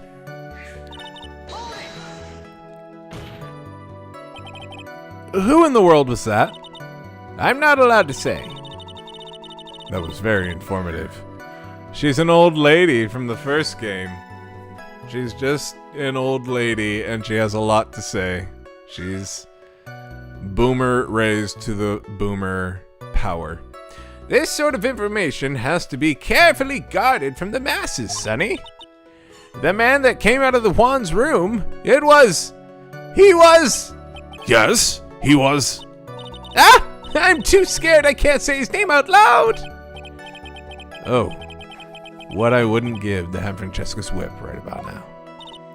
Well, I guess I can tell you, since he was such a bad boy anyway. Thank you. Voldemort. You saw my client? Are you sure about that? Yesy. Really? Annoying brat! When I say I saw someone, I saw that person! Why do I get the sense of deja vu? Maybe to avoid a repeat of last year, I should delve into this a bit further. Please tell the court about the man's clothes in more detail. What a troublesome man you are. Really, as if something like that matters. But it does. Now, what was it? Oh yes, it was that thing. What thing? That gaudy thing he always wearing, that racing jacket. He was wearing that at the detention center, too. That thing's meant for nothing but seducing women out of their pantaloons! Man! Right. So, Mr. Wright, was this testimony just now important or relevant in any way? I want to say it was very important. Of course it was important, Your Honor. Then perhaps you would like to point out what part of that testimony was important. Don't you see it, Edgeworth? Your Honor, I request what the witness said about the jacket be appended to her testimony. I don't quite see where you're going with this, but alright. Witness, please.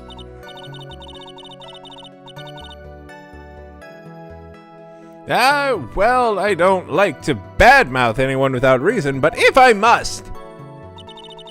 He was wearing this flashing racing jacket. Honestly, it's all just for show.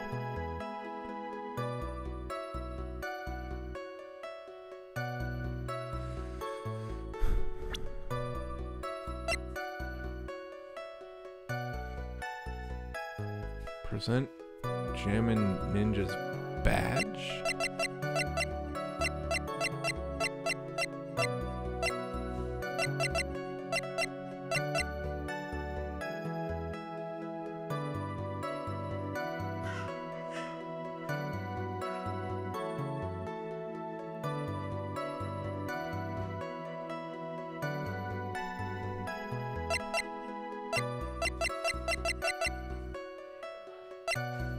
I do.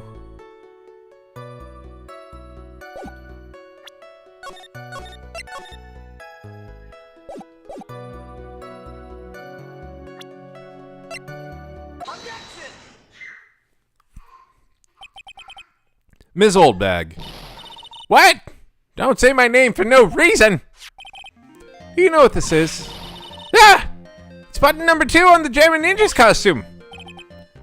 Now I know she's an obsessed fan. She identified it in a single glance. Give it here! Give it here! If you don't give it to me, I'll punish you with this! Wow.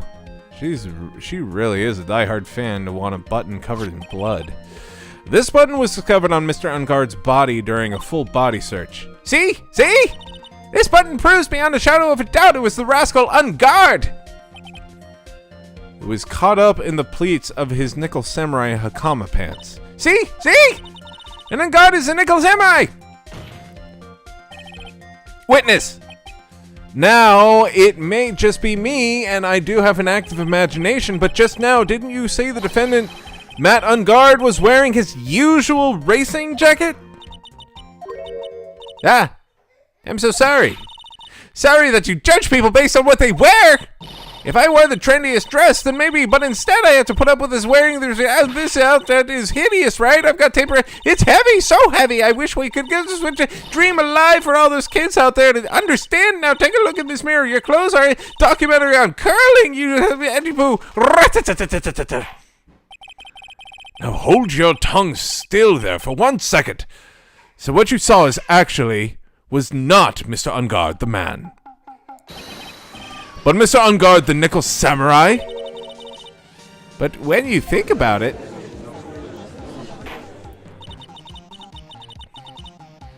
they're really one and the same, anyway. Ms. Oldbag, this is a very important point we're talking about.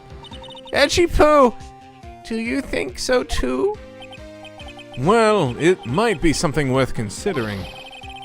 What the fuck, that was the most mentally ill rant ever. Yeah, that's Oldbag for you. Just say it's important and agree with me for a change.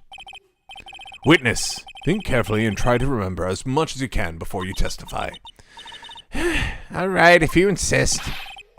I should be the one sighing, not you.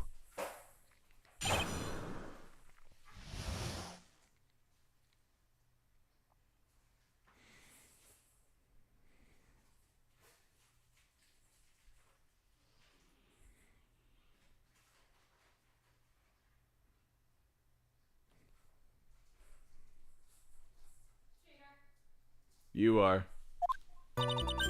On guard! On guard! Yes, now I remember. The Nickel Samurai, that's right. It was the Nickel Samurai I saw. Yes, it would have been convenient for him to wear his costume during the murder. He had to go to that post-ceremony stage show right after the crime, you know. So he must have worn that Nickel Samurai costume when he was stabbing poor Juan. I knew it. I knew you'd say he was inside that costume. What? Did you think that it could have been someone else inside the costume? Don't be a bad little boy thinking such rude things.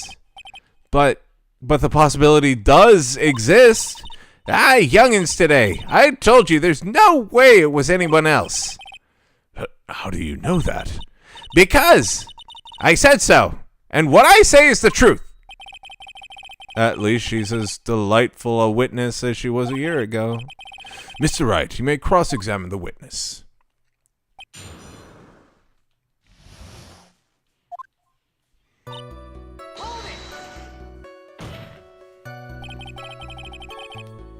Would you please get on with your testimony?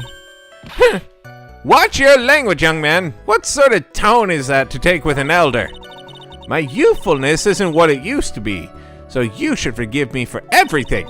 If you keep on barking at me like that, I'll start singing at the top of my lungs. What? A striking figure by the sea, standing all alone as hey, he's a nickel samurai. She's actually singing. Someone help my poor ears.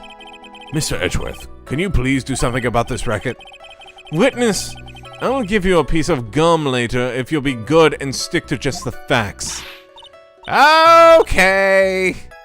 You promise, right? Right.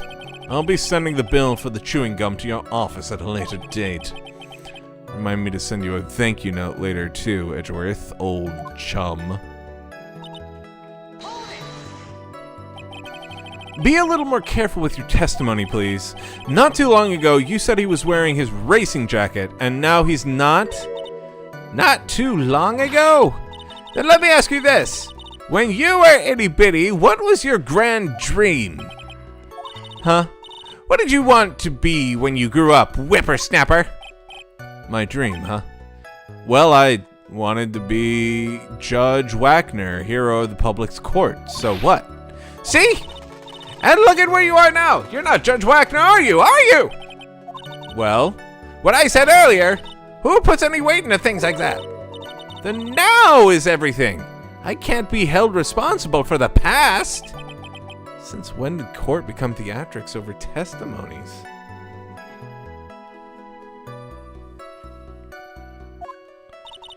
All that matters is that man was inside that costume. Isn't that enough? Yes, it would have been convenient for him to wear his costume during the murder. He had to go to the post-ceremony stage right after. And why would that be? That way, no one could see his face, of course. There's still no advantage for him that I can see. In fact, you would think that the costume would make him stand out all the more. You're such an annoying child, you know that? You disagree with everything I say. Isn't that what you're always doing to me? I got it. Maybe it's more troublesome for him to change in and out of his costume. You had to go to the post-ceremony thing. Was there anyone else scheduled to appear at the post-ceremony show? Well, all the contestants were supposed to go on stage in friendly gesture thing. And that included the Jammin' Ninja? Of course it included him. That's why when On Guard came out of dear Juan's room, I didn't give it a second thought. I see. Well, anyway.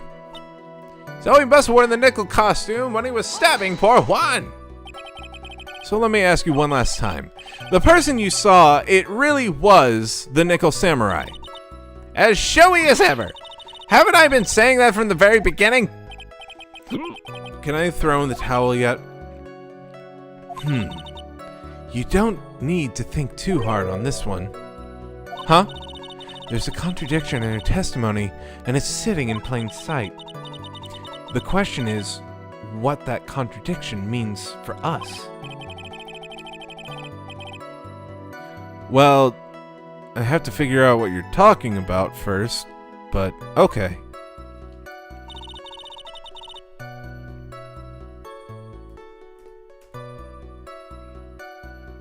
This game has too much yappening. Can someone put this snooze fest into Pokemon terms so I can understand? I never looked at a walkthrough. What? Oh. He keeps looking at the walkthrough before even trying to figure out the answer. This game is ludicrous. I doubt most sane people could anticipate the answers. That crazy. Definitely not what you were doing last stream. And I tried finding that boss many times.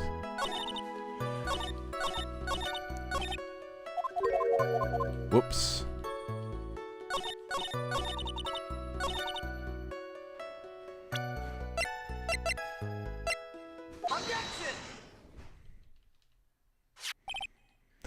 Please take a look at this. Yeah? So it's a knife. Big deal. If you're trying to scam me with that, I'll have you know it won't work. No, that's not my intention at all. That's the knife that was used in the murder, correct? Your Honor, do you know why this piece of evidence is important to this case?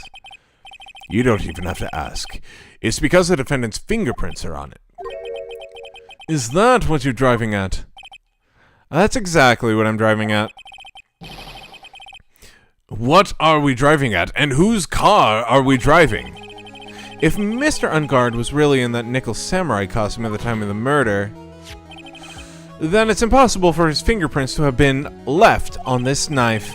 Actually, he would have wiped all the fingerprints on this knife right off. Oh, that's right. The nickel samurai wears gloves, doesn't he? He probably took his gloves off before he began the stabbing. And why would he do something like that? To leave his fingerprints on the murder weapon? There's no way he would do something like that. However, there is one possibility. Then let's hear your possibility. It's very simple. The defendant went to the victim's room while in the nickel samurai costume. At that time, the defendant held no intent to murder. He was probably just going to relax and talk with the victim about the stage show. Which is why he took his gloves off. But the murder still did take place. It's well known that there was bad blood between the defendant and the victim. Yes, I have heard that before. Well, Mr. Wright, what do you have to say about Mr. Edgeworth's theory? So let me get this straight. Edgeworth's theory goes like this. When the defendant went to the victim's room, he held no intention of killing him. Now, up to this point, are there any problems with his theory?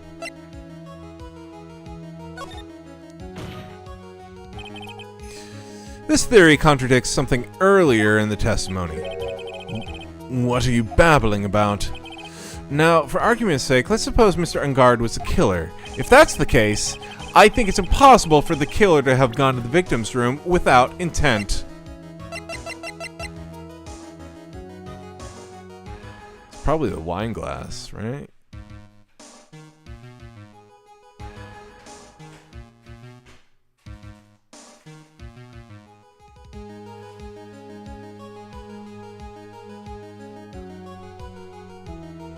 I don't, whatever. Adrian Andrews.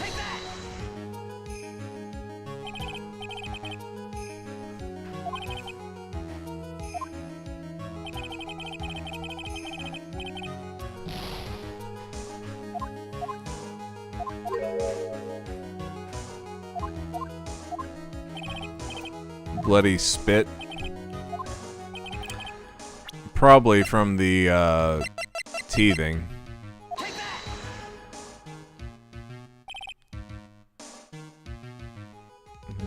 it, I don't care.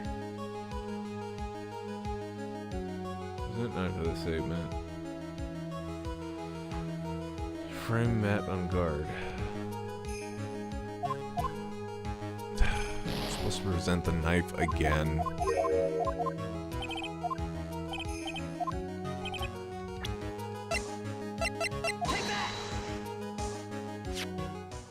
This knife, this was used by Mr. Ungard at dinner. Yes, we did establish that. Which means that if my client was in fact the killer, then he brought this knife with him when he went to the visit with Mr. Kurita. I suppose. However, you just said yourself, at that time the defendant had no intent to murder. If that were true, then why would he bring a knife? He wouldn't, would he?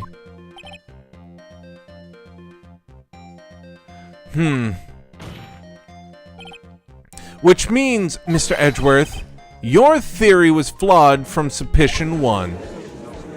Supposition 1. If the murderer was wearing the costume at the time of the murder, then there would be glove marks left on the knife. Glove marks.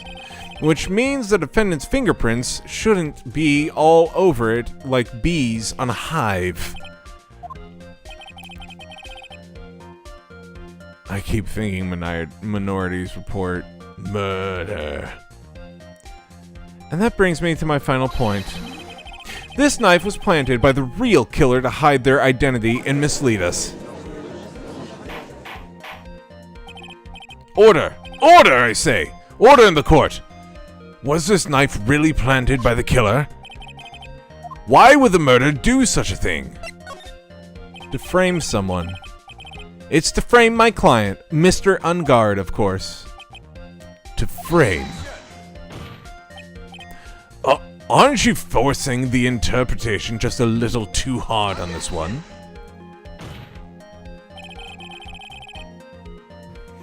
But we just established that the witness saw the nickel samurai in costume.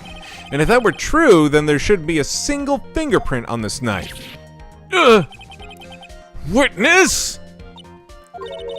Looks like I've made your life a tiny bit more difficult, huh, Jipu? Witness. Did you or did you not really see the nickel samurai? Well, I guess at first I might have forgotten, but... Are you saying you mix up Mr. Ungard with the nickel samurai, his character on TV? But I mean, I can't really do anything about that now. Look, I was waiting around in front of their doors because, well, I wasn't waiting around for the nickel samurai, that's for sure. Is that the Steel Trust type Pokemon? Oh, Girder. She wasn't waiting for the nickel samurai? Alright then. Who were you waiting around for then? That's top secret to anyone outside of security. I have a feeling that you were waiting for Mr. Juan Corrida. Am I correct, witness? The way you think, you are a sad amateur with terrible case of nearsightedness. Amateur? Me? What am I amateur of? So, Oldback was waiting around in front of the victim's room, but it doesn't sound like she was waiting to catch a glimpse of Mr. Corrida. Maybe... Phoenix! Maybe the Oldback was waiting around for that person! If it's who I think Mia's hinting at, it's certainly possible. Ms. Oldbag, you were waiting for this person to come into the victim's room, weren't you? The one that he was having an affair with, or whatever they were doing. Who is this person? This is Adrian Andrews, Mr. Ungard's manager. Why would the defendant's manager be in the victim's room? Isn't Girder the one that has the beam as a weapon of choice? Yes. Yes, he is. It seems that this is the latest rumor in circulation, Your Honor. Oh, this is... Ha! I see. The judge seems to be really into the article, if it can be called such a thing. Then this manager with the initials AA, are you saying it's... Adrian Andrews. Without a doubt, the witness thought so as well. Looks like you found me out. Well, that's fine. I can throw away this whole sworn to confidentiality stuff then. Witness? What in the world are you? Watch out, Phoenix. I've got a bad feeling about this. A very bad feeling. I've got some information. Some very secret information from a certain source. So that's why I was doing my own little investigation. In secret, of course. But what for? Oh, just for myself. Personal reasons and all that. Well, Mr. Edgeworth, how will you proceed from here? I really don't want to do this. However, I cannot simply let this point slide. I see. Very well then. Witness, please testify about this secret information. Get ready! This is going to take the wind out of you youngins. I'm sure we're all capable of handling this. Really, it's not like we're 10 years old. Garbodor is the trash pile Pokemon, also known as your waifu. Oh.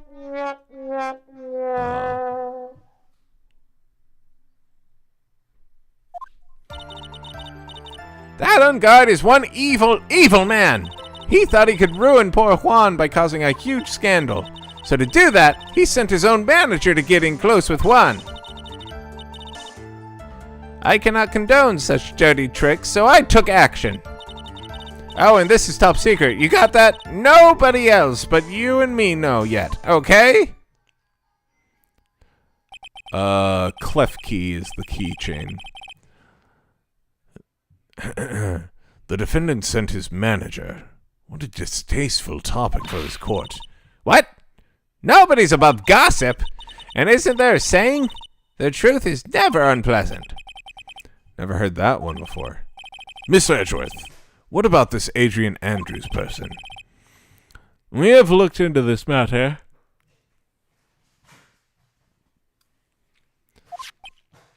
And found that the truth the article proposes is, in fact, baseless gossip.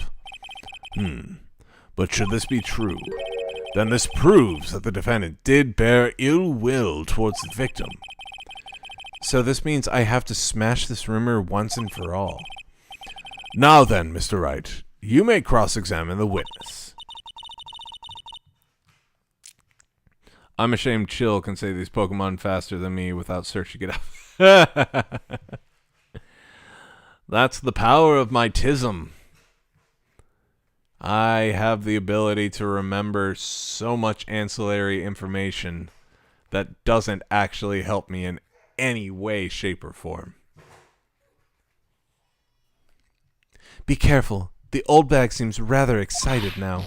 That's right! Unguard is nothing but your average foul-blooded youth!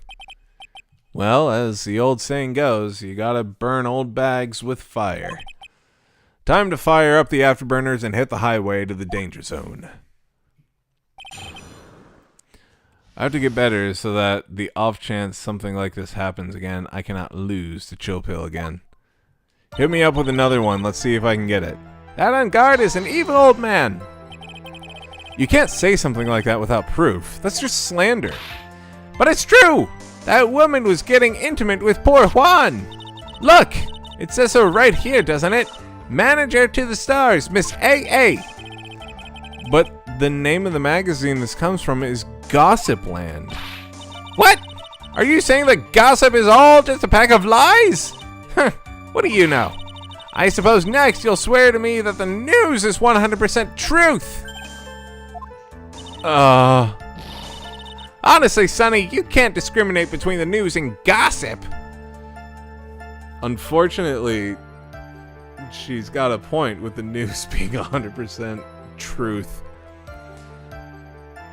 How to read bubble dump, overdraft, head cheese, pickle feet, front butt, soft brick, common whore, underloaf, chair wolf, manateet,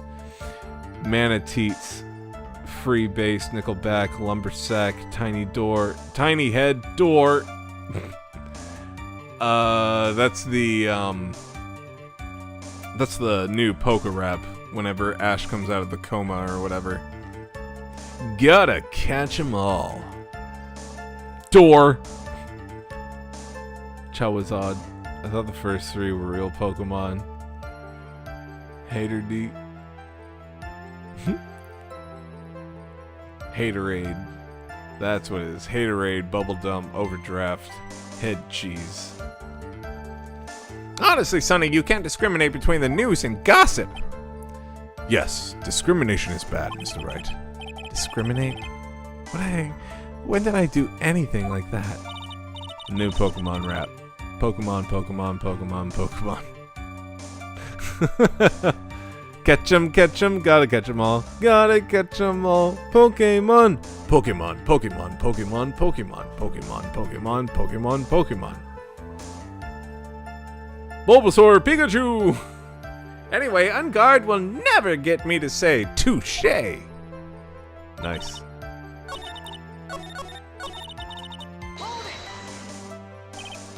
A scandal? What do you mean by that? You're a dim-witted one, aren't you? I can't believe you don't know what a scandal is. Honestly, what are they teaching kids in middle school these days? Oh, no. I wasn't asking what the word scandal means.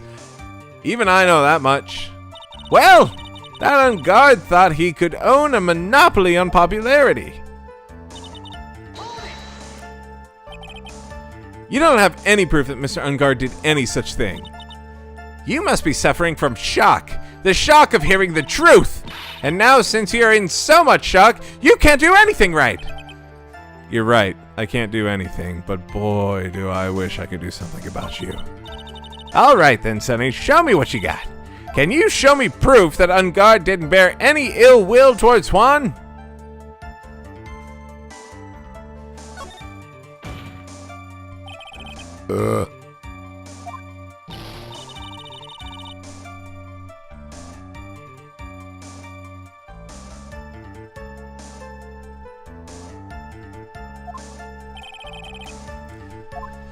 Okay, here's my proof that Mr. Unguard did not hold any ill will towards the victim.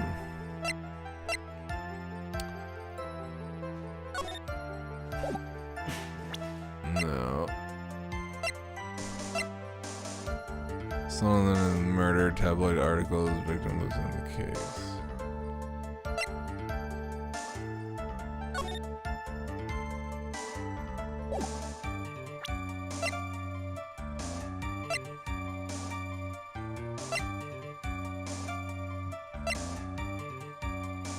I have a question for you. You better get it right. Okay.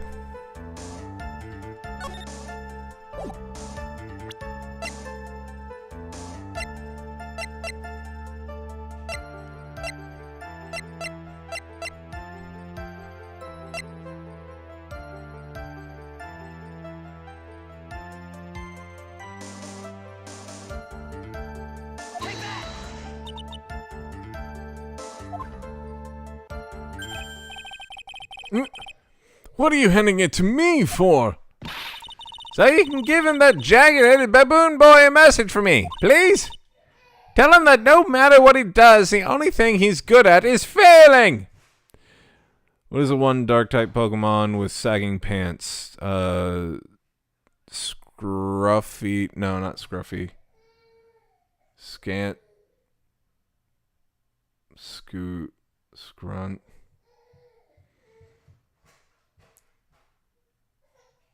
Sacred. I can see it. It's like a yellow top and he's got a big old smile. Scruffin? I don't know. Scraggy? I think it's Scraggy.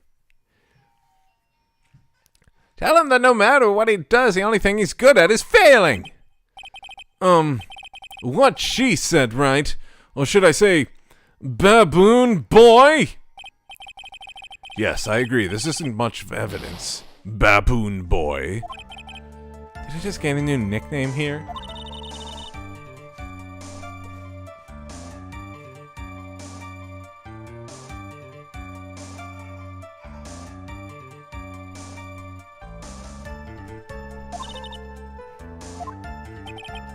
Me and my big mouth. No! That's the way the cookie crumbles for you anyway. Why do you have to remember so much random shit? I have no idea, buddy. I cannot condone such dirty tricks.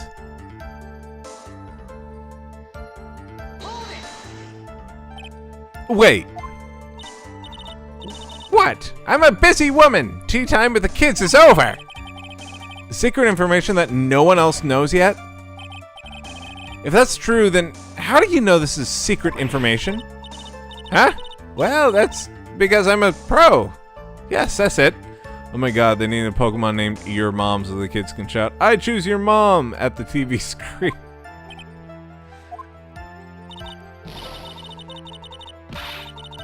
It's a secret! Even if you drill a hole into my brain, you'll never find out! That's right, you could straight up Dahmer me! And I would never do anything! How in the world did that old bat get such a secret piece of information? Probably from the tabloid person. So, no one else is supposed to know this secret information, correct? If that's true, then why do you know it, Miss Oldbag? Why are you looking at me like that? Stop it! They have to make it its own type name called your mom. Witness! I hate to say it, but this is how you came to acquire your secret. Oh, I hate to say it, but this is how you came to acquire your secret info. The investigative photographer, Lotta Hart. Oh, yes, I remember that mischievous girl. She reported that she had lost a certain note she had written to herself. She reported such a thing? On that piece of paper, she had written down some of her outrageous impressions about the relationship between the victim and Miss Andrews. What? Outrageous ideas, you say? No. I said impressions. Then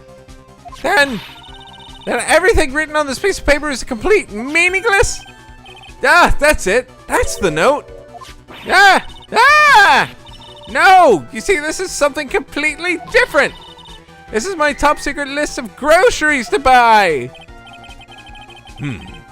Then you are the one who took Miss Hart's note. I'm a huge fan of Juan's. That's why. You know, somebody at Game Freak wanted to watch the world burn when they came up with the name Muck. That goes backwards. It's cum. Ekins, Arbok, Muck.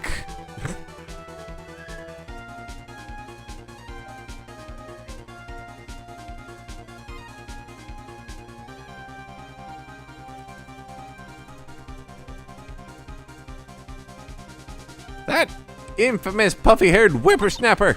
She's working with that evil Ungard. She said so herself. Ungard, I'm his sidekick. She was so happy, smiling like a silly duck. I was only checking what she had written. Itchy Poo, you believe me, don't you? I was only trying to help like the angel I am. It's only one little piece of paper. I've never taken anything else before. You really should come with a supply of cheese to match your vintage wine. Well. Funny joke. Well, it was only a piece of paper. I suppose we can overlook that just this once. She looks like she's really sorry. Should I forgive her? No, fuck her. If I let up now on her, she'll get away. I have to find some way to inflict a deafening blow to the prosecution. Witness, you said the only thing you stole was that note.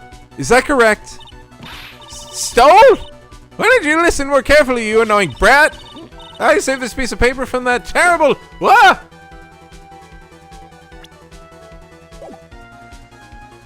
Lonely trash can, that's all. You're lying, damn it, and I can prove it. Are you putting my credibility under scrutiny again? Miss Oldbag, I don't believe that note is the only thing you stole that night. I think you took the camera. Miss Oldbag, that note was with a camera inside its case, wasn't it? A camera? Yesterday, Lotta Hart was raising a huge stink over her camera. She kept saying something like, "My sweetie $1,600 camera disappeared on me." Why, witness! What is it, Gramps?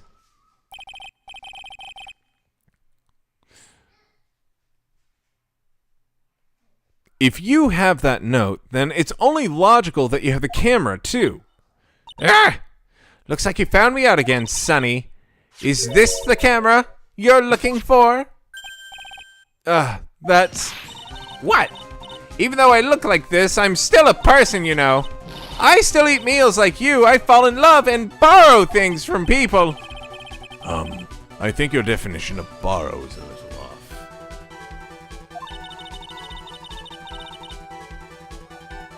I saw that woman's business card, and that's when I noticed it said, "Slime Bag Celebrity Photographer Extraordinaire." Well, when I saw that, I had to know what sort of pictures she had taken. I'm a professional security guard. It's my business to know these things.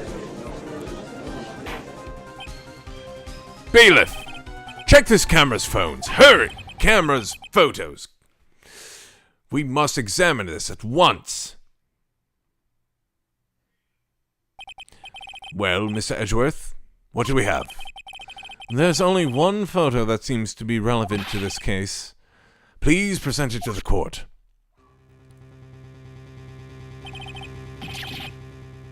This is the Nickel Samurai. See? I told you! That's the guy I saw! This proves that the witness was not lying about earlier in this matter. What does this all mean, Mr. Edgeworth? This photo by itself does not prove that the person in it is the defendant, however. In his own confession, Mr. Ungard clearly stated that at the time of the murder, he was still in his Nickel Samurai costume. If that's the case, then this Nickel Samurai is the defendant. How did it come to this? I think this brings us to the end. We have examined every piece of evidence thoroughly. Final comments, Mr. Wright? The court will consider them before we close. Do you agree this photo is decisive evidence against your client? If this photo really is decisive, then we're done for. But if I raise an objection here and blow it, then I put Maya's life in jeopardy.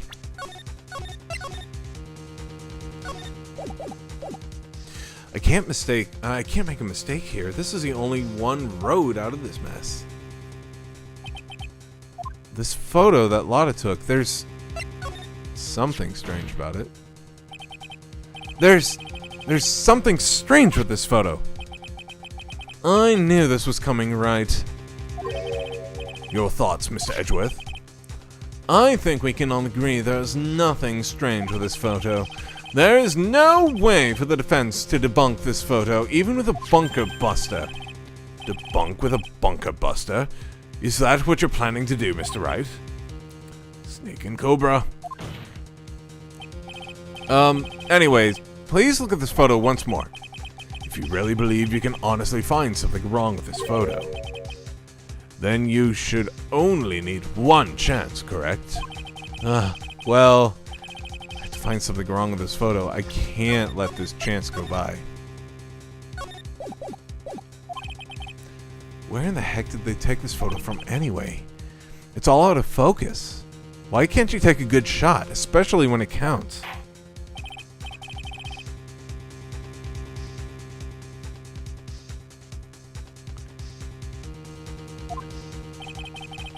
What about this photo is strange?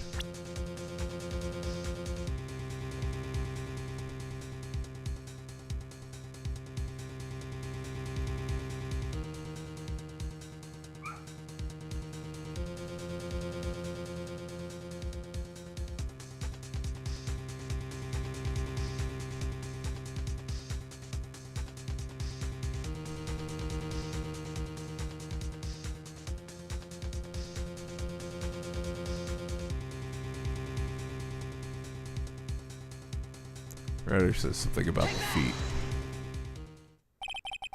I would like to direct the court's attention to this one area right here. What are you pointing to? His ankles? If you could see this person's ankles, that would be one thing. However, you can't. And? What does this mean? This costume person in this photo could not have been on guard. What is the meaning of this? Oh, I get it, because she's shorter than him.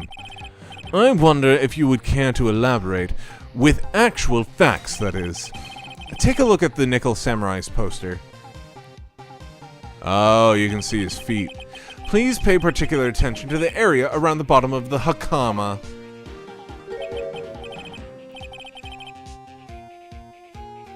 There should be a toucan Pokemon named Toko, and its cry should just be Toko Toko Toko Toko Toko.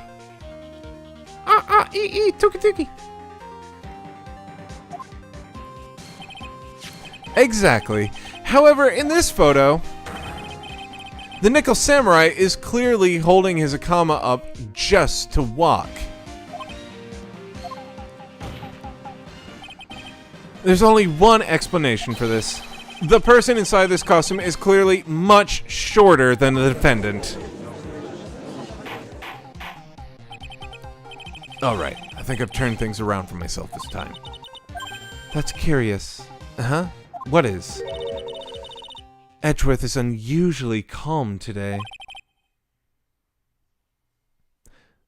That's true. He's just letting the trial run itself, as if he's only along for the ride. Along for the ride? What do you mean by that? I can only guess that perhaps he doesn't feel under attack at all. He doesn't feel under attack? Then I haven't damaged his case at all? Mr. Edgeworth, where does this leave us? If this person in this photo is not Matt Ungard, then everything the prosecution has tried to prove has become meaningless. I figured it would come to this. What? Right. I have something I want to ask you. I think you have proven that the person inside this costume is not Matt Ungard. In that case, who is this a photo of? The only other person there. Don't stress out over this, Phoenix. It's very simple. What you should be focused on is Edgeworth's attitude, don't you think? Yeah. Why is he so calm? Two can suck these nuts. Got him! Mr. Wright, let's hear your thoughts. Who is the person in this photograph?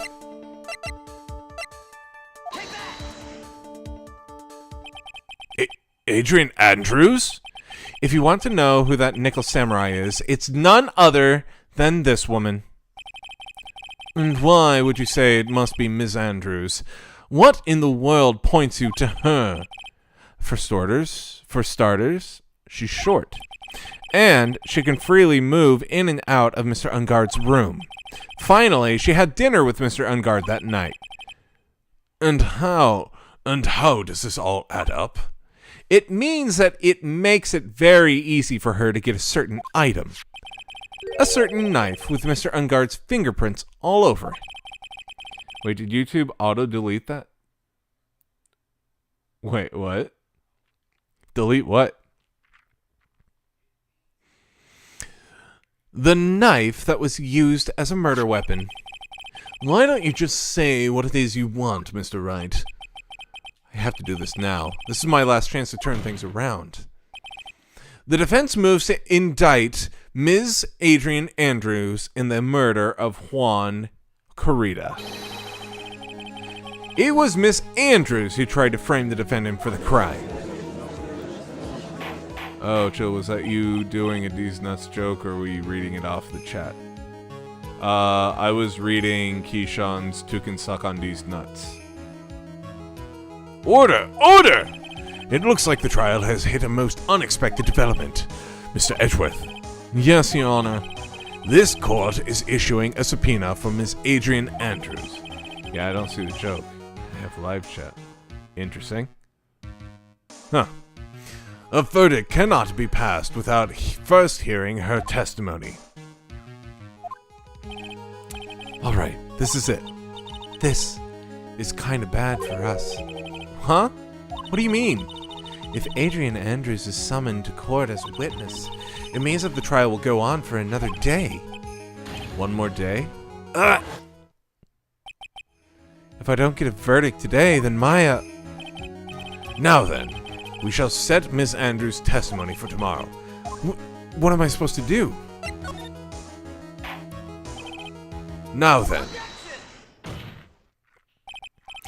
Please, Your Honor, continue the trial. You must pass a verdict today. I can't do that.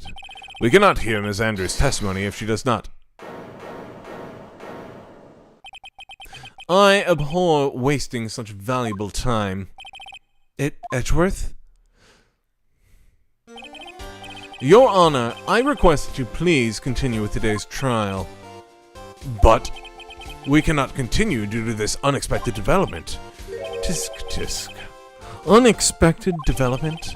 I think you underestimate me, Your Honor. And what do you mean by that? That Mr. Phoenix Wright would slave his way to subpoenaing Mrs. Adrian Andrews is all happening according to plan, even if Wright was a bit slow to catch on. What?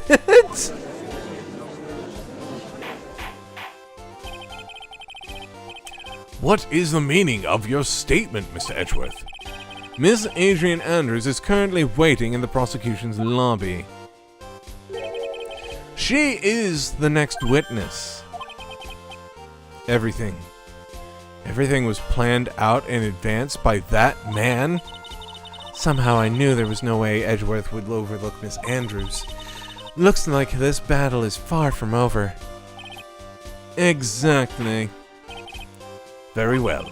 We will call the next witness. However, before we proceed, we shall take a 10-minute recess.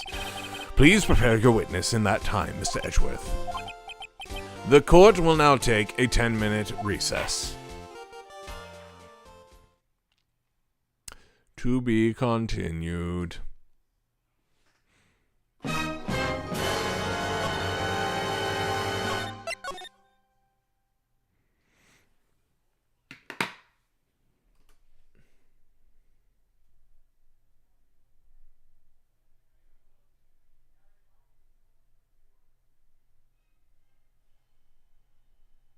Dear Lord. This is a long case. I told you, it's gonna be keep doing the thing where it's like, let's go tomorrow. No, don't go tomorrow.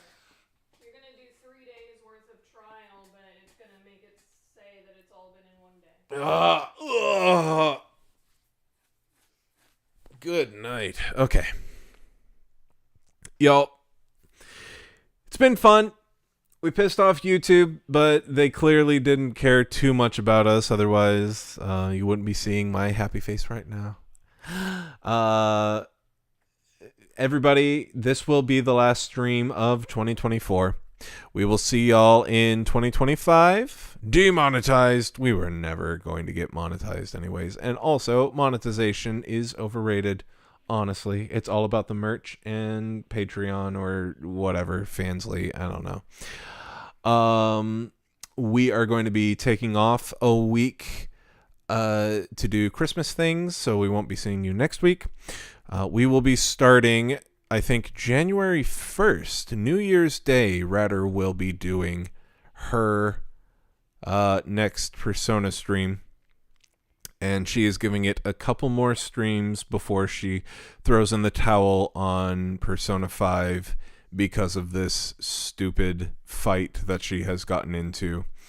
Do not blame her, because I don't remember this fight. I seem to have pushed that fight out of my memory as well, because I don't remember it being super terrible, but also I seem to remember not liking this dungeon in particular.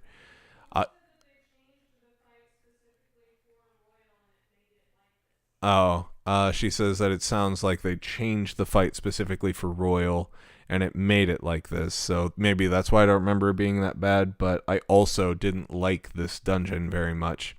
Ryder needs to devote her holiday to studying the meta. Or just going into mementos and leveling up. It just doesn't matter to me. It's fine to me. Because otherwise, if she doesn't beat it in a couple, I guess it sounds like she's going to do a palate cleanser and then start Baldur's Gate 3, which is also okay. What's it called? I will be continuing Phoenix Wright until we beat it. And my palate cleanser is going to be Metroid Other M. That's going to be interesting. But anyways, y'all have a Merry Christmas, Happy New Year, and we will see you on the 1st. Good night!